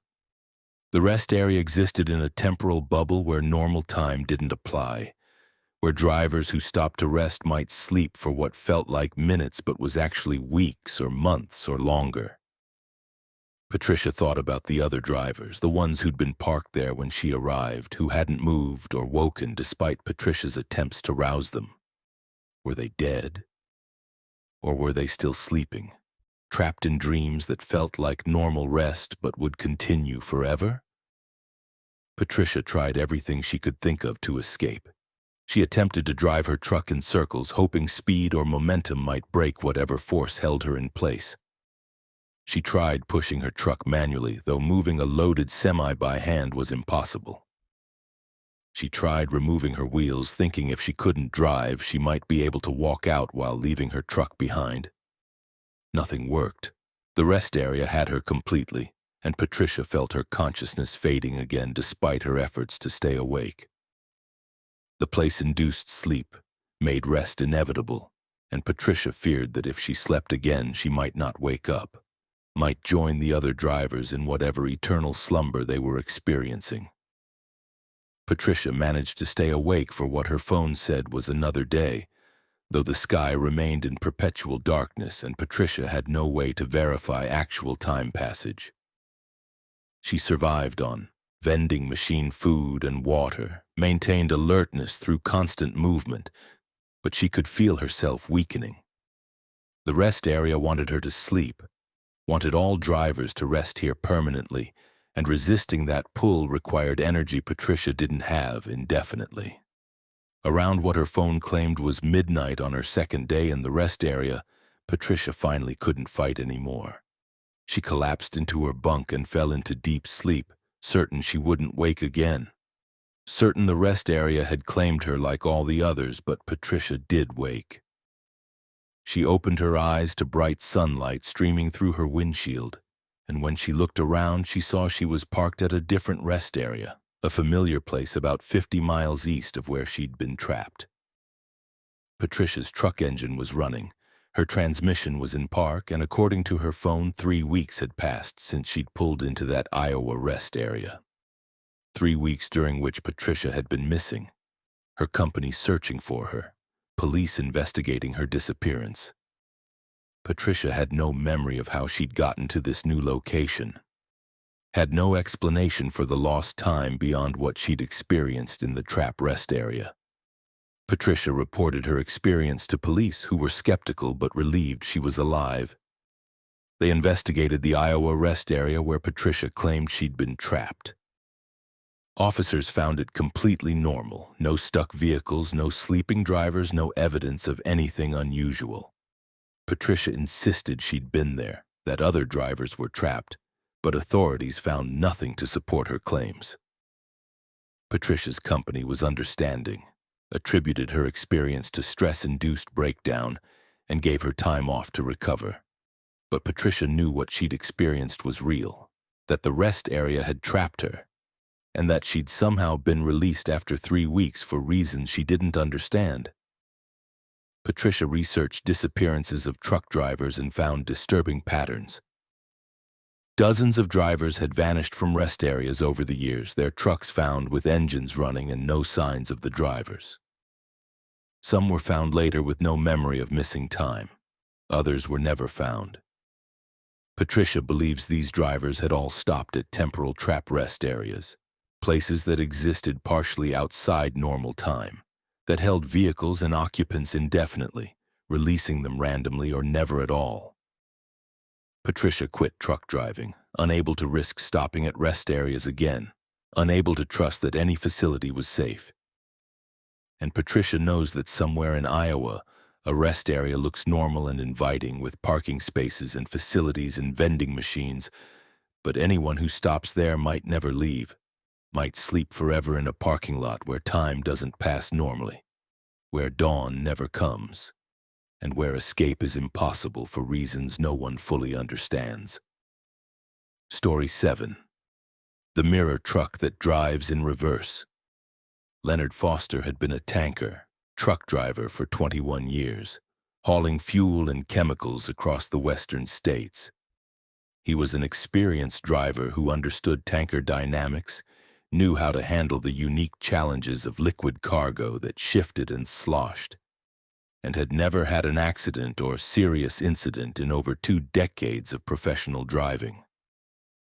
Leonard was cautious, methodical, and paid close attention to everything around him on the road. But in September of 2022, Leonard was driving through Montana on Interstate 90 when he encountered another tanker truck that looked exactly like his own vehicle. And over the course of a terrifying night, Leonard discovered this mirror truck was driving in reverse at normal highway speeds, was somehow connected to his own vehicle, and was pulling him toward a collision that would occur in the past rather than the future. Leonard left Seattle at 8 p.m. with a full load of gasoline heading to Billings, Montana, a route he'd driven hundreds of times. The weather was clear and cold, traffic was light, and Leonard expected a routine overnight drive across Washington and into Montana. Leonard crossed into Idaho around midnight and continued east through the Panhandle, making good time and maintaining his schedule. Around 2 a.m., as Leonard entered Montana, he noticed headlights behind him, another truck traveling in the same direction. Leonard didn't think much of it initially, just another driver heading east through the night. But after 20 minutes, Leonard realized the truck behind him wasn't getting closer or falling back. It was maintaining exact distance, matching Leonard's speed perfectly. Leonard adjusted his speed experimentally, dropping from 65 to 60 miles per hour. The following truck slowed to match. Leonard accelerated to 70. The truck accelerated identically. Leonard checked his mirrors more carefully, trying to see details of the following vehicle. What he saw made his breath catch. The truck looked identical to his own vehicle. Same model, same color, same company markings. Leonard was being followed by what appeared to be an exact duplicate of his truck. Leonard tried his CB radio, hailing the truck behind him. No response except static. Leonard flashed his brake lights, trying to signal the other driver. The mirror truck flashed its lights in perfect synchronization. Leonard felt unease growing into fear. This wasn't coincidence. This was something impossible. A duplicate of his truck and possibly himself following him through the Montana night. Leonard tried to lose the mirror truck by taking an exit, but as he turned off the highway, the mirror truck followed, maintaining exact position and distance. Leonard pulled into a truck stop parking lot, and the mirror truck pulled in behind him, parking in the space directly opposite Leonard's truck, facing him like a reflection. Leonard sat in his cab, staring at the mirror truck through his windshield. The truck looked absolutely identical to his own, down to minor details like a small dent in the front bumper that Leonard had gotten months ago. But Leonard couldn't see anyone in the cab of the mirror truck.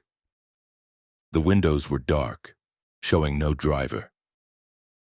Leonard grabbed a flashlight and got out of his cab, intending to approach the mirror truck and investigate. But as Leonard walked toward the mirror truck, he noticed something that made his mind reel. The mirror truck's wheels were facing the wrong direction, oriented as if the truck was driving in reverse. And when Leonard looked more carefully, he saw the entire truck was reversed, a perfect mirror image of his own vehicle. The company logo on the door was backwards, the lettering reversed. The license plate numbers were inverted.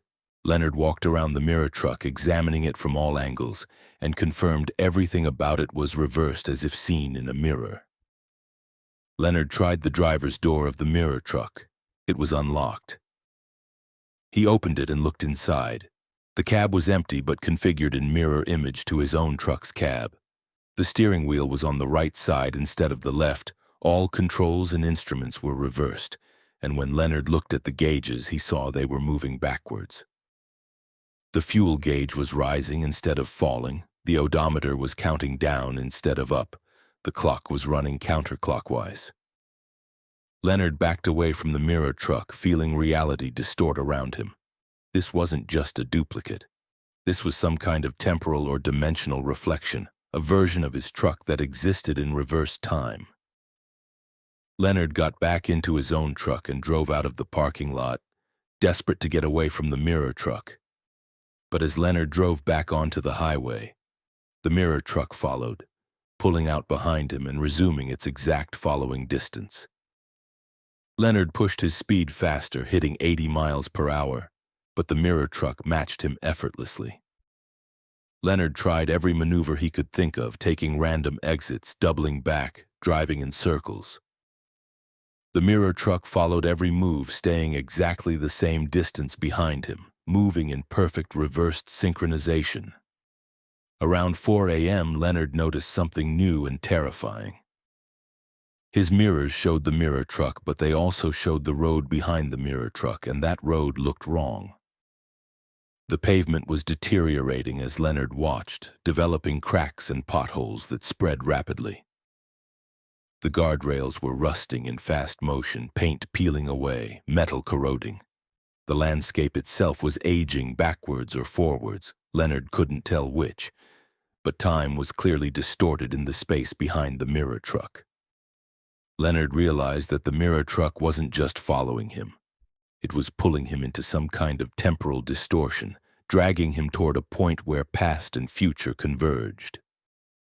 Leonard's truck instruments started behaving strangely. His clock began running irregularly, sometimes fast, sometimes slow, sometimes backwards. His GPS showed his position jumping around randomly, placing him in locations he'd already passed or hadn't reached yet. Leonard's CB radio came alive with transmissions, but the voices were reversed, speaking backwards in languages Leonard couldn't identify even when played forward mentally. Leonard felt like he was being pulled out of normal time, being drawn into the temporal anomaly that the mirror truck represented. Then Leonard saw something ahead that made him slam on his brakes. Another truck crashed and burning on the side of the highway. As Leonard's truck slowed, he got close enough to see details of the wreck, and horror flooded through him. The crashed truck was identical to his truck. Same markings, same license plate. Leonard was looking at a future version of his own truck, already crashed, already burning. This was what the mirror truck was pulling him toward, a collision that would happen in Leonard's future but that already existed ahead of him on the road. Leonard tried to stop completely, but his brakes wouldn't hold. His truck kept rolling forward slowly, pulled by some force toward the crashed version of itself. The mirror truck behind him had also stopped, maintaining distance, and Leonard looked in his mirrors and saw himself in the cab of the mirror truck. His own face staring back at him, but reversed expression showing the same terror Leonard felt. Leonard realized the mirror truck was driven by a reversed version of himself, that he existed in two temporal states simultaneously, and that these two versions were being pulled toward a collision point where they would crash together and create the burning wreck Leonard could see ahead. Leonard made a desperate decision. He threw his transmission into reverse and started driving backwards, away from the crashed future version of his truck. As Leonard reversed, the mirror truck ahead of him also reversed, and Leonard realized that when he drove backwards, the mirror truck drove forwards, and vice versa. They were opposing each other, one vehicle's reverse being the other's forward. Leonard backed up for miles, driving in reverse at dangerous speeds, and the temporal distortion around him started to fade. The landscape stopped aging erratically. His instruments began working normally. The reverse transmissions on his CB cleared. Leonard backed up all the way to the truck stop where he'd first seen the mirror truck clearly. As he pulled into the parking lot in reverse, the mirror truck disappeared, vanishing as if it had never existed. Leonard sat in his truck, shaking and exhausted, trying to understand what had happened. He'd somehow encountered a temporal reflection of himself in his vehicle, a version that existed in reverse time, and the two versions had been pulled toward a future collision. By driving in reverse, by moving against his normal temporal direction, Leonard had separated from the mirror truck and avoided the crash. Leonard called his dispatcher and reported that he was terminating his delivery, that he was returning to Seattle without completing the run. His dispatcher was confused and frustrated, but agreed. Leonard turned his truck around and drove west, back the way he'd come, constantly checking his mirrors for any sign of the mirror truck. It didn't reappear. Leonard made it back to Seattle and resigned from his job immediately, refusing to explain his reasons beyond saying he couldn't drive tankers anymore.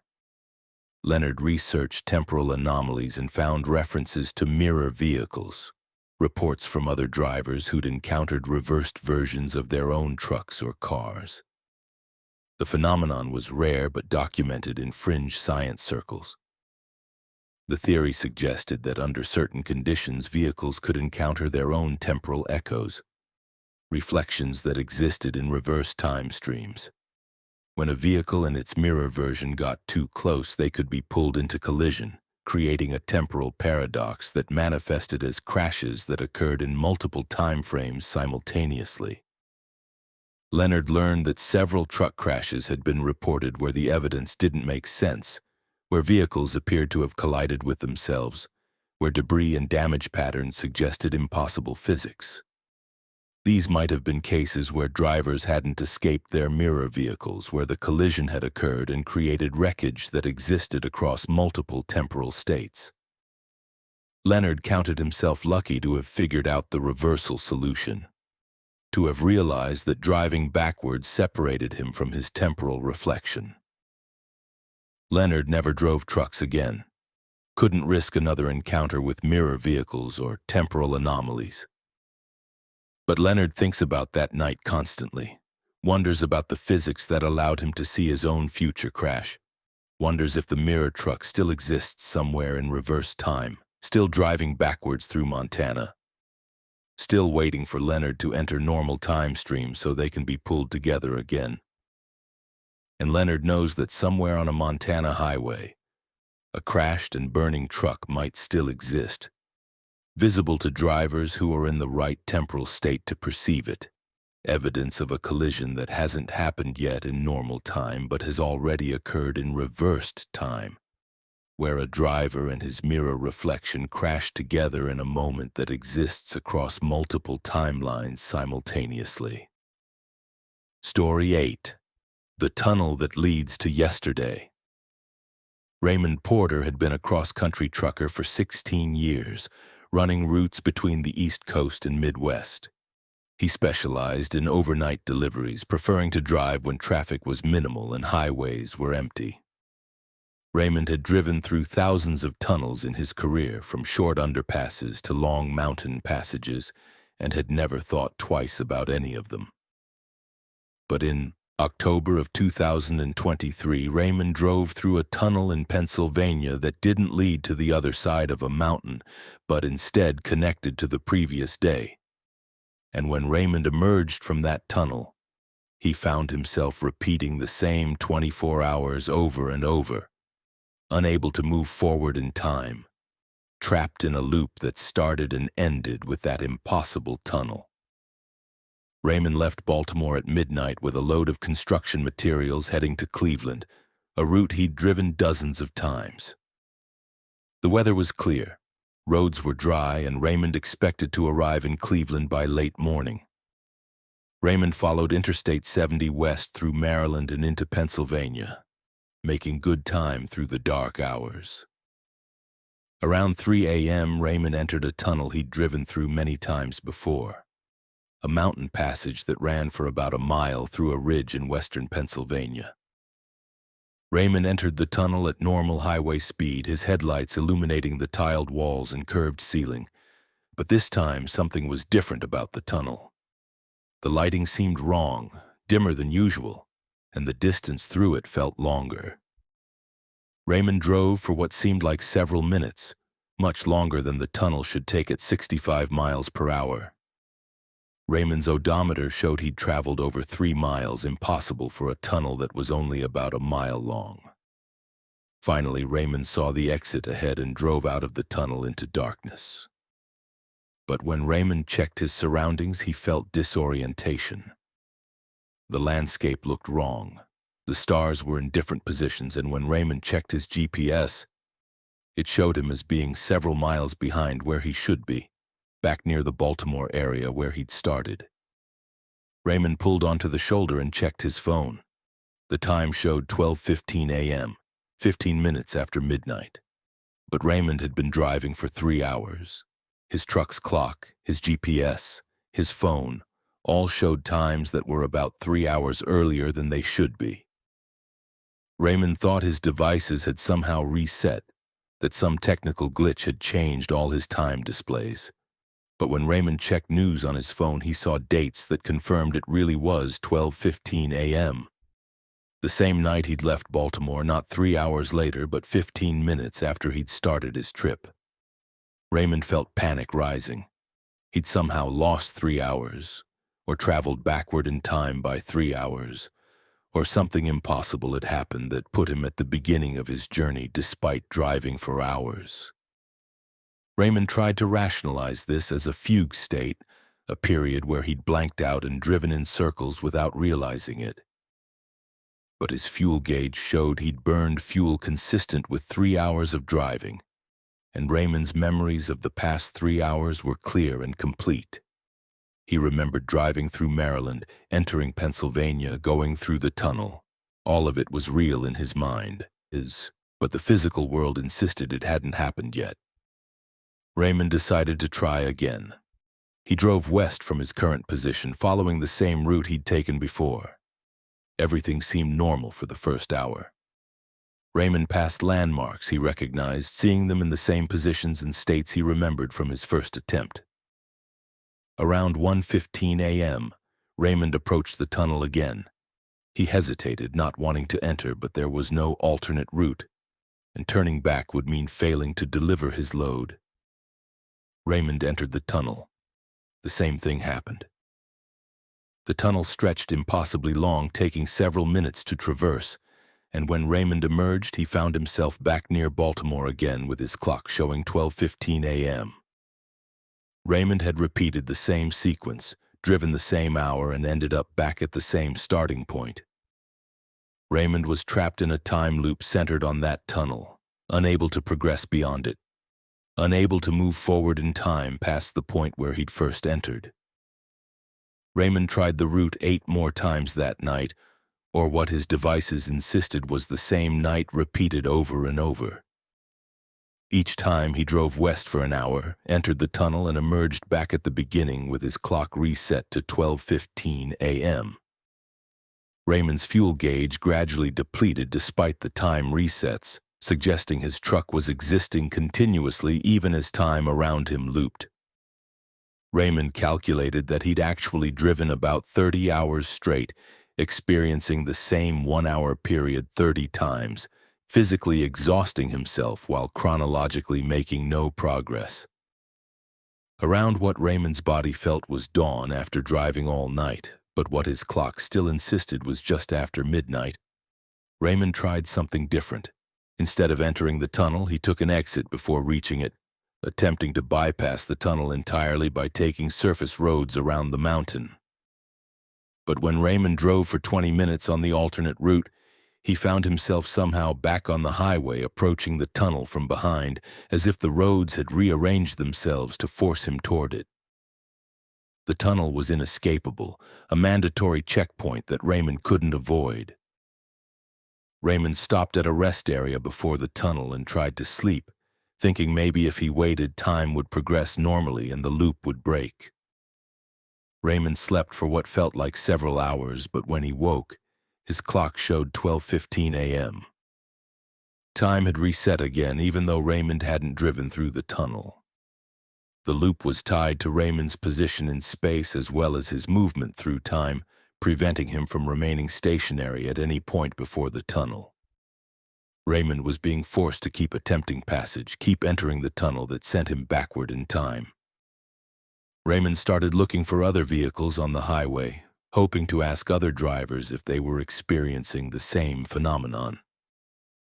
But Raymond saw no other traffic at all, no cars or trucks in either direction, as if he was the only person on the highway or possibly the only person caught in this temporal loop. Raymond tried his phone repeatedly, calling his dispatcher, calling police, calling anyone who might help. The calls wouldn't connect, going directly to voicemail or error messages, as if the rest of the world didn't exist in the time frame Raymond was trapped in. After what Raymond's exhausted body knew was over 40 hours of continuous driving and time loops, he finally noticed something new. A figure standing beside the road near the tunnel entrance, visible in his headlights. Raymond slowed down and saw it was a man, middle-aged, wearing clothes that looked decades out of style. The man waved at Raymond, signaling him to stop.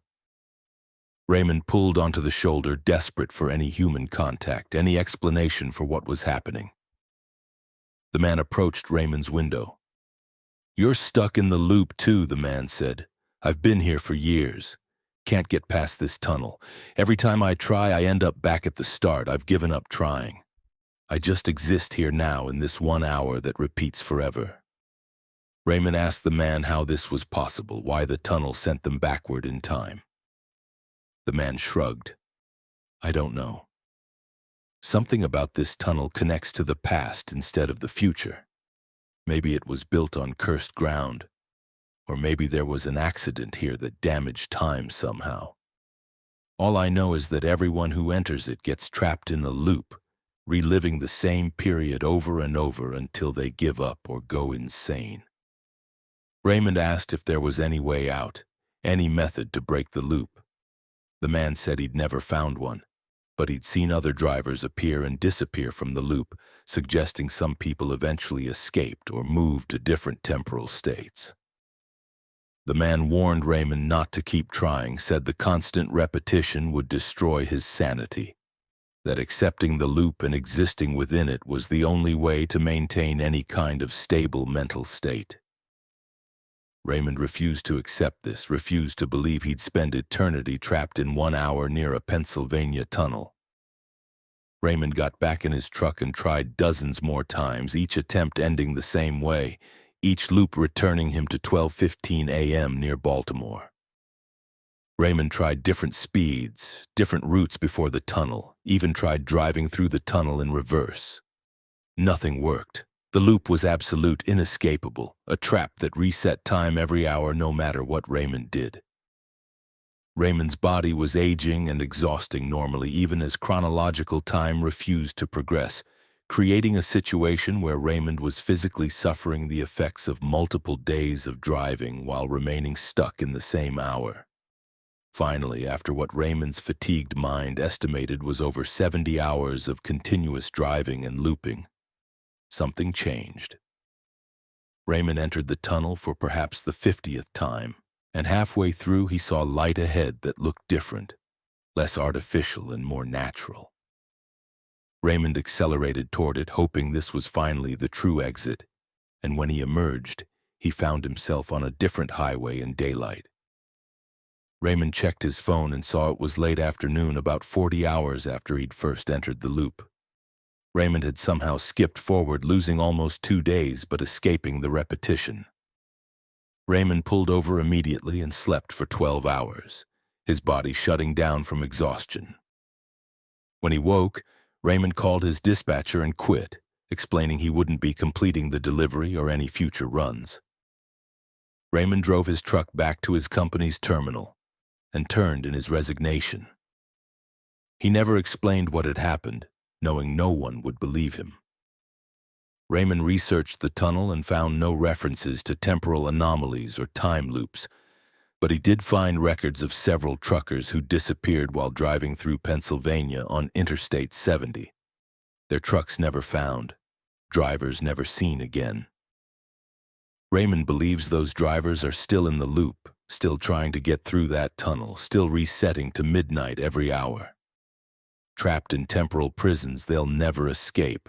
Raymond never drove trucks again, couldn't risk entering any tunnel anywhere, couldn't trust that normal geography wouldn't suddenly trap him in another time loop.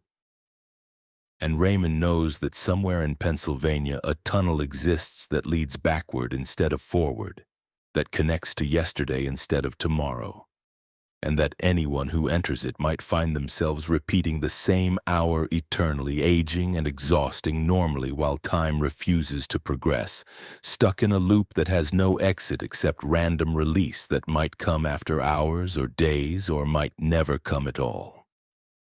Story 9. The Way Station That Measures Guilt.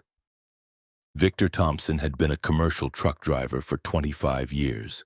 Running routes across the entire continental United States. He was an experienced professional who understood every regulation, who maintained perfect logs, and who'd never been cited for any violation during his quarter-century career. Victor knew way stations were mandatory checkpoints where trucks were inspected for weight compliance and safety, and he'd passed through thousands of them without incident. But in November of 2022, Victor pulled into a weigh station in New Mexico that didn't measure cargo weight, but instead measured something far more personal. And when Victor drove onto the scale, he discovered it was weighing his guilt, his regrets, and his unconfessed sins. And the station wouldn't release him until he acknowledged and accounted for everything he'd done wrong in his life. Victor was hauling furniture from Texas to California, a straightforward 3-day run across the Southwest. It was afternoon when Victor entered New Mexico on Interstate 40, making good time and maintaining his delivery schedule. Victor saw the standard weigh station sign commanding all trucks to enter, and he took the exit as required by law. The weigh station looked normal, a small building with a covered scale area and a parking lot for trucks needing detailed inspections. Victor rolled onto the scale platform and waited for the usual process.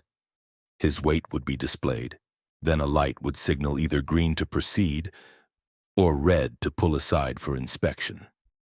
But instead of a weight display and traffic light, a speaker crackled to life with a voice that made Victor's skin crawl. The voice was wrong, too deep and resonant, seeming to come from everywhere at once rather than from a specific speaker. "Victor Thompson," the voice said, "we need to weigh more than your cargo today. We need to weigh what you carry inside. Please exit your vehicle and enter the station building for processing." Victor felt confusion mixed with unease. This wasn't standard procedure. Weigh stations didn't ask drivers to enter buildings for processing unless there were serious violations. Victor considered driving off the scale and leaving, but that would constitute fleeing a mandatory inspection and could result in serious legal consequences. Victor shut down his engine and walked to the station building, expecting to find inspectors who could explain what was happening. The building's door was unlocked, and Victor entered a small waiting area with a desk, chairs, and a door leading to a back room. No one was visible. Victor called out, asking if anyone was there. The voice from the speaker responded, seeming to come from the walls themselves. "Proceed to the assessment room, Victor. We'll be with you shortly." Victor walked through the door to the back room and found it configured like a medical examination room with a chair that resembled a dentist's chair positioned in the center, surrounded by equipment Victor didn't recognize. Electronic displays, sensors, cables running to machines whose purpose Victor couldn't identify. Victor backed toward the exit, his instincts screaming that this was wrong, that he needed to leave immediately. But the door he'd entered through was now locked, and when Victor tried to force it, the voice spoke again. "You cannot leave until the assessment is complete, Victor. Please sit in the chair. We need to measure your burden." Victor had no choice.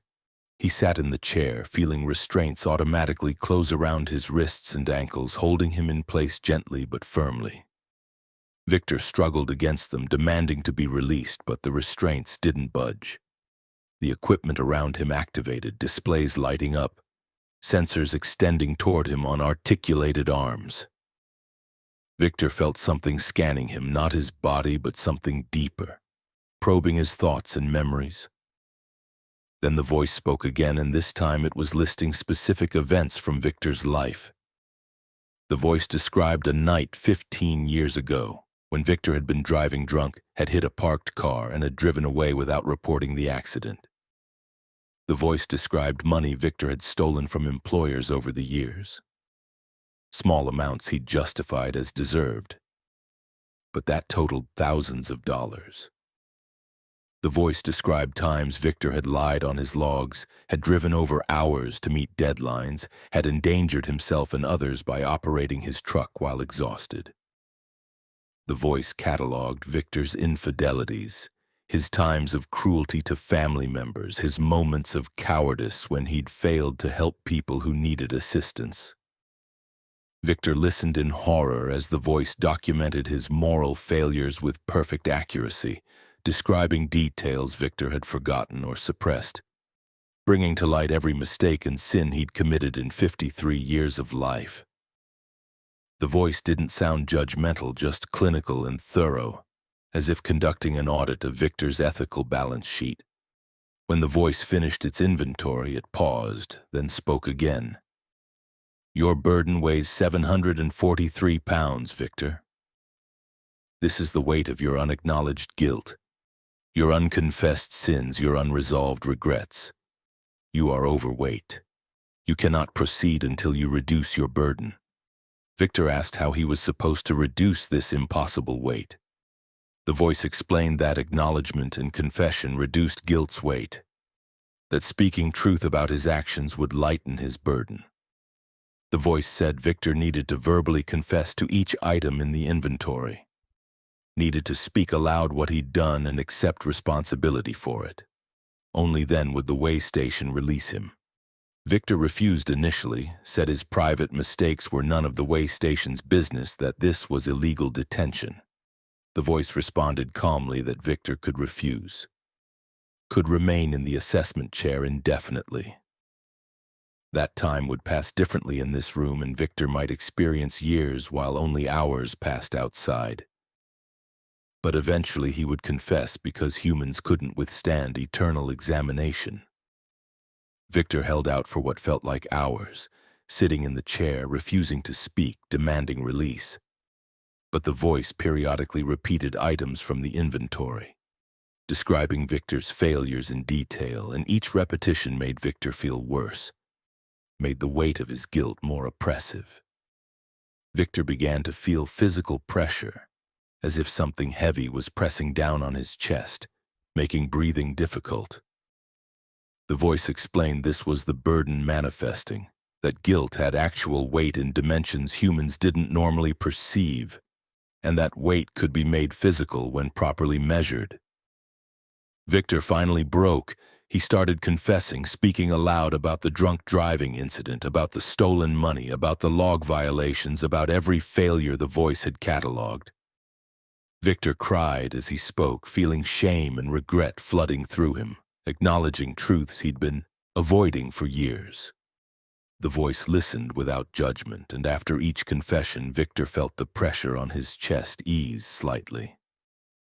The process took hours, Victor working through the entire inventory of his moral failures, speaking truth about all of it. When Victor finished, exhausted and emotionally drained, the voice spoke again. "Your burden now weighs 212 pounds, Victor. This is within acceptable limits. You may proceed." The restraints released, and Victor stumbled out of the chair. He left the assessment room and found himself back in the main building, then outside at his truck.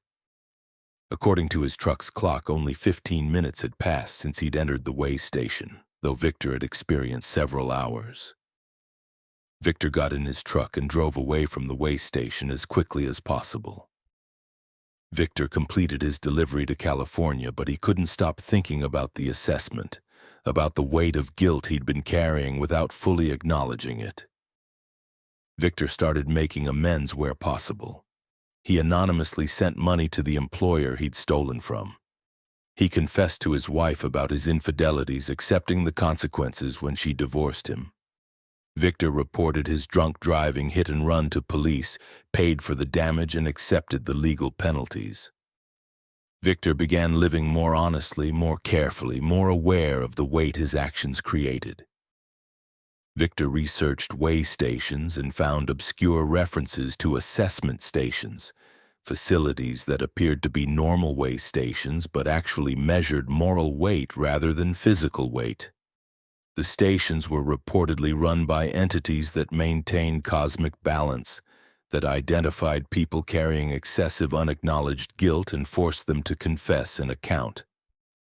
Most people who encountered assessment stations dismissed the experience as hallucination or stress, but a few understood they'd undergone genuine moral weighing.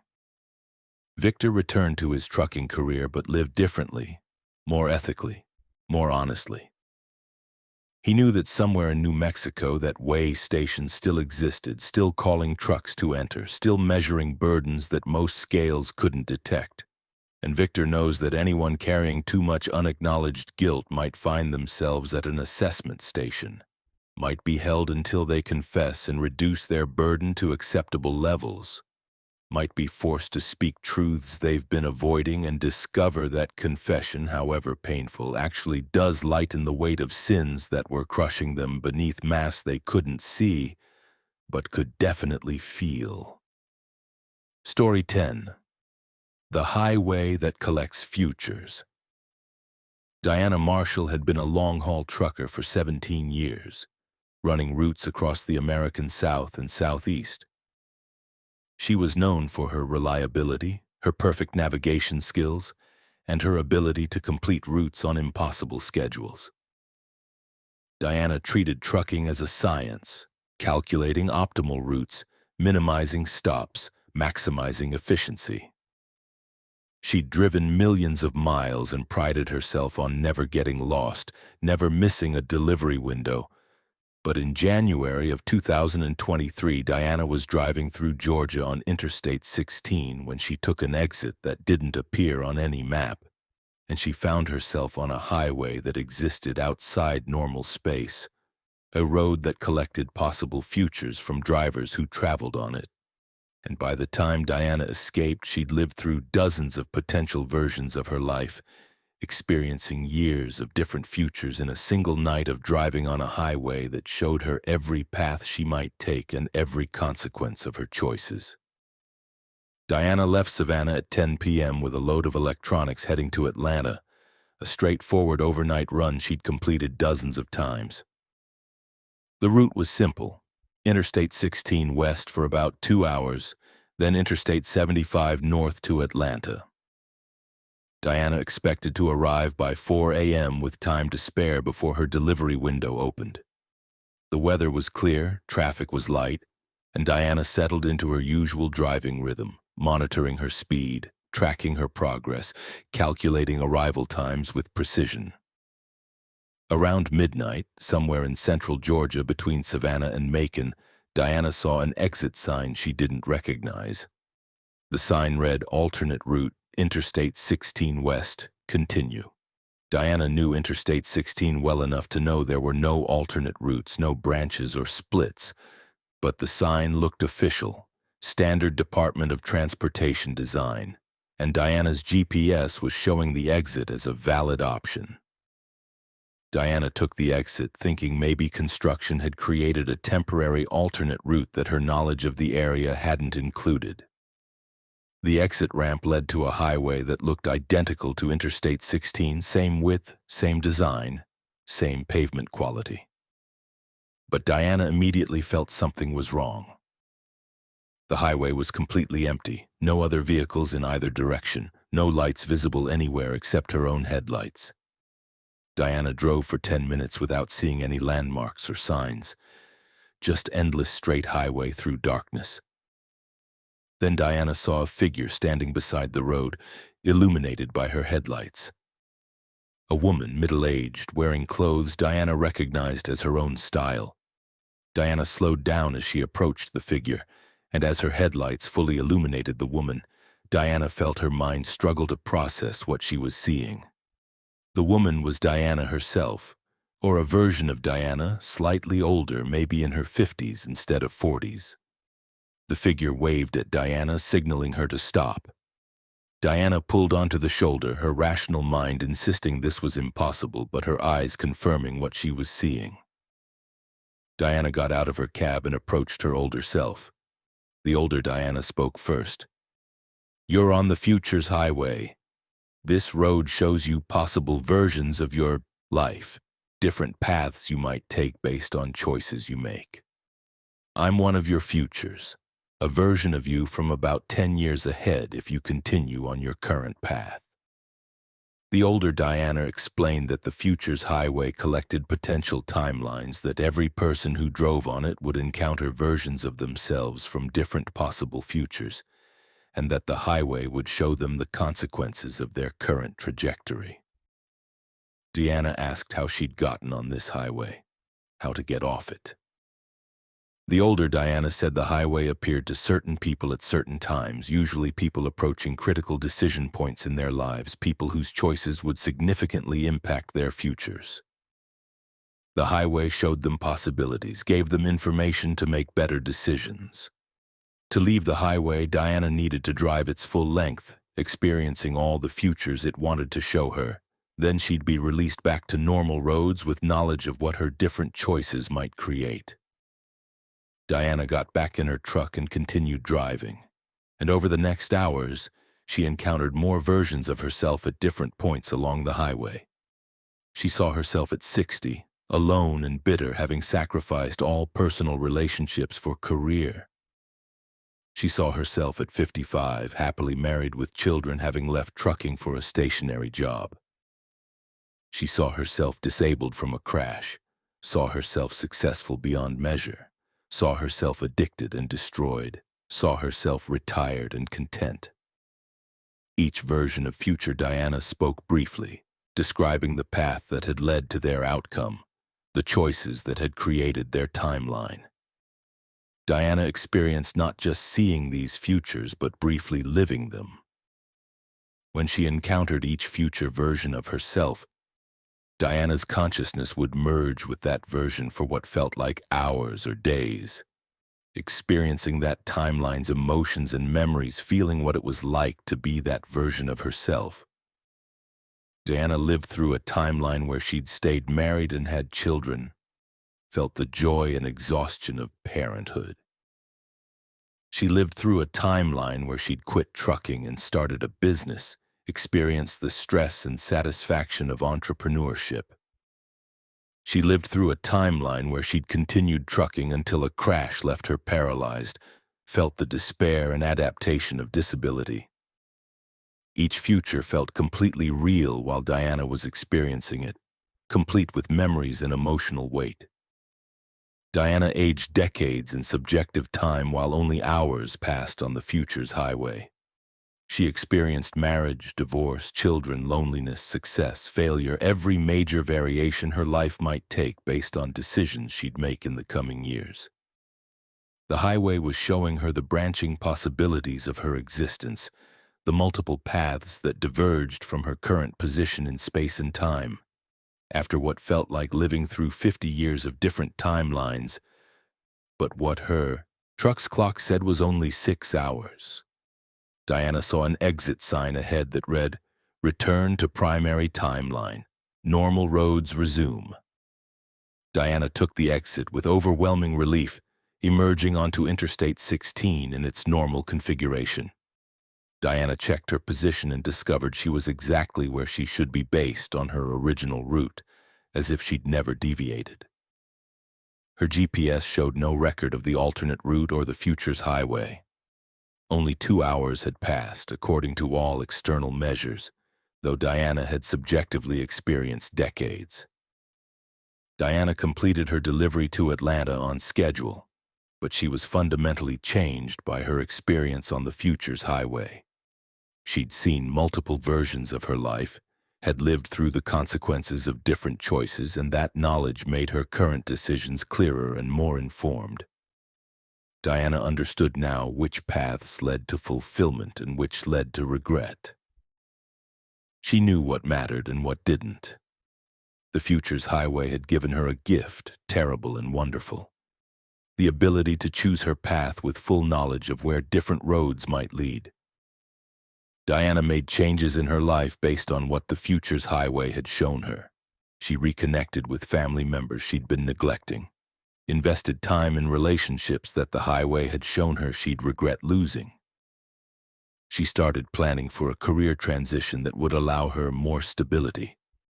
Having seen that endless years of trucking led to isolation she didn't want, Diana lived more intentionally, more aware that every choice created branching futures, that her current trajectory wasn't fixed, that she had agency to shape what timeline she'd actually experience.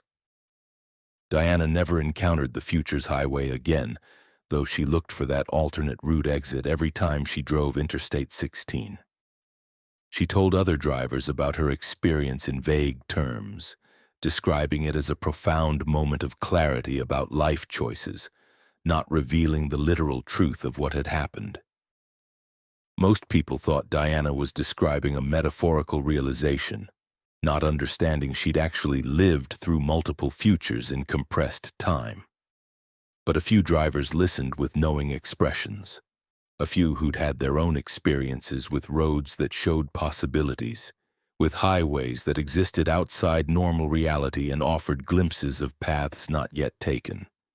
And Diana lives now with the knowledge that somewhere in Georgia, a highway exists that collects futures, that shows travelers the multiple timelines they might experience, that allows them to live through decades of potential existence in a single night, and that releases them back to normal roads with information about where their choices might lead, giving them the burden and gift of knowing what their futures might hold if they continue on current paths or change direction toward different destinations, different versions of themselves, different lives that wait in the branching possibilities of every decision they make.